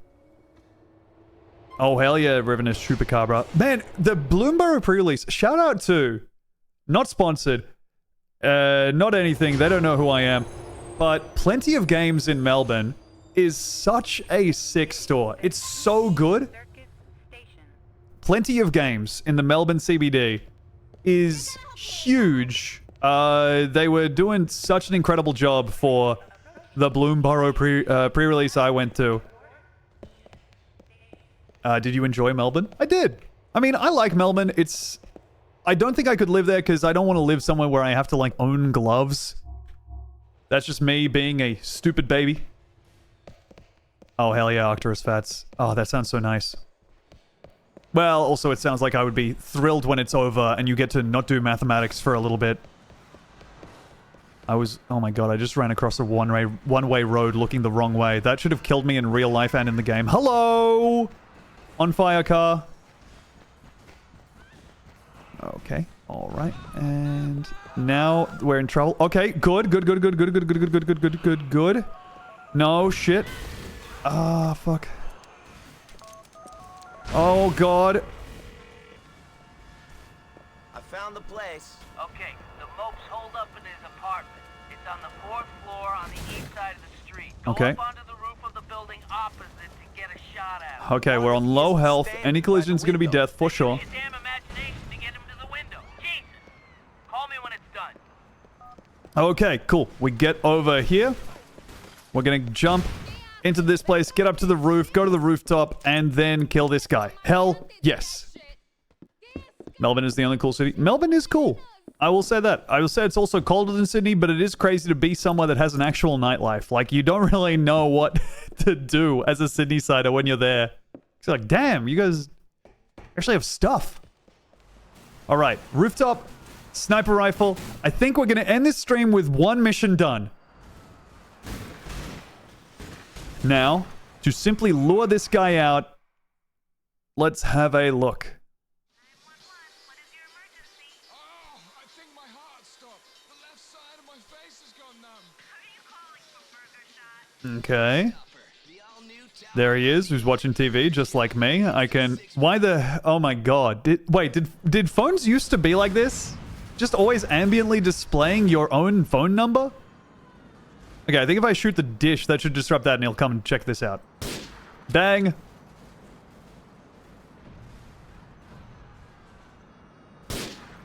I'm the best at this. I'm the best! Leave the rooftop. Not a problem. Oh, we got multi-branching pathways for success, and we chose one of them, and it worked. It worked all right. This is basically what Hitman is like. Absolutely. Well done, Nico Bellic. Now make your way to an extraction. One less member of the syndicate around. Whatever the hell they're on about. Yo! Mission passed.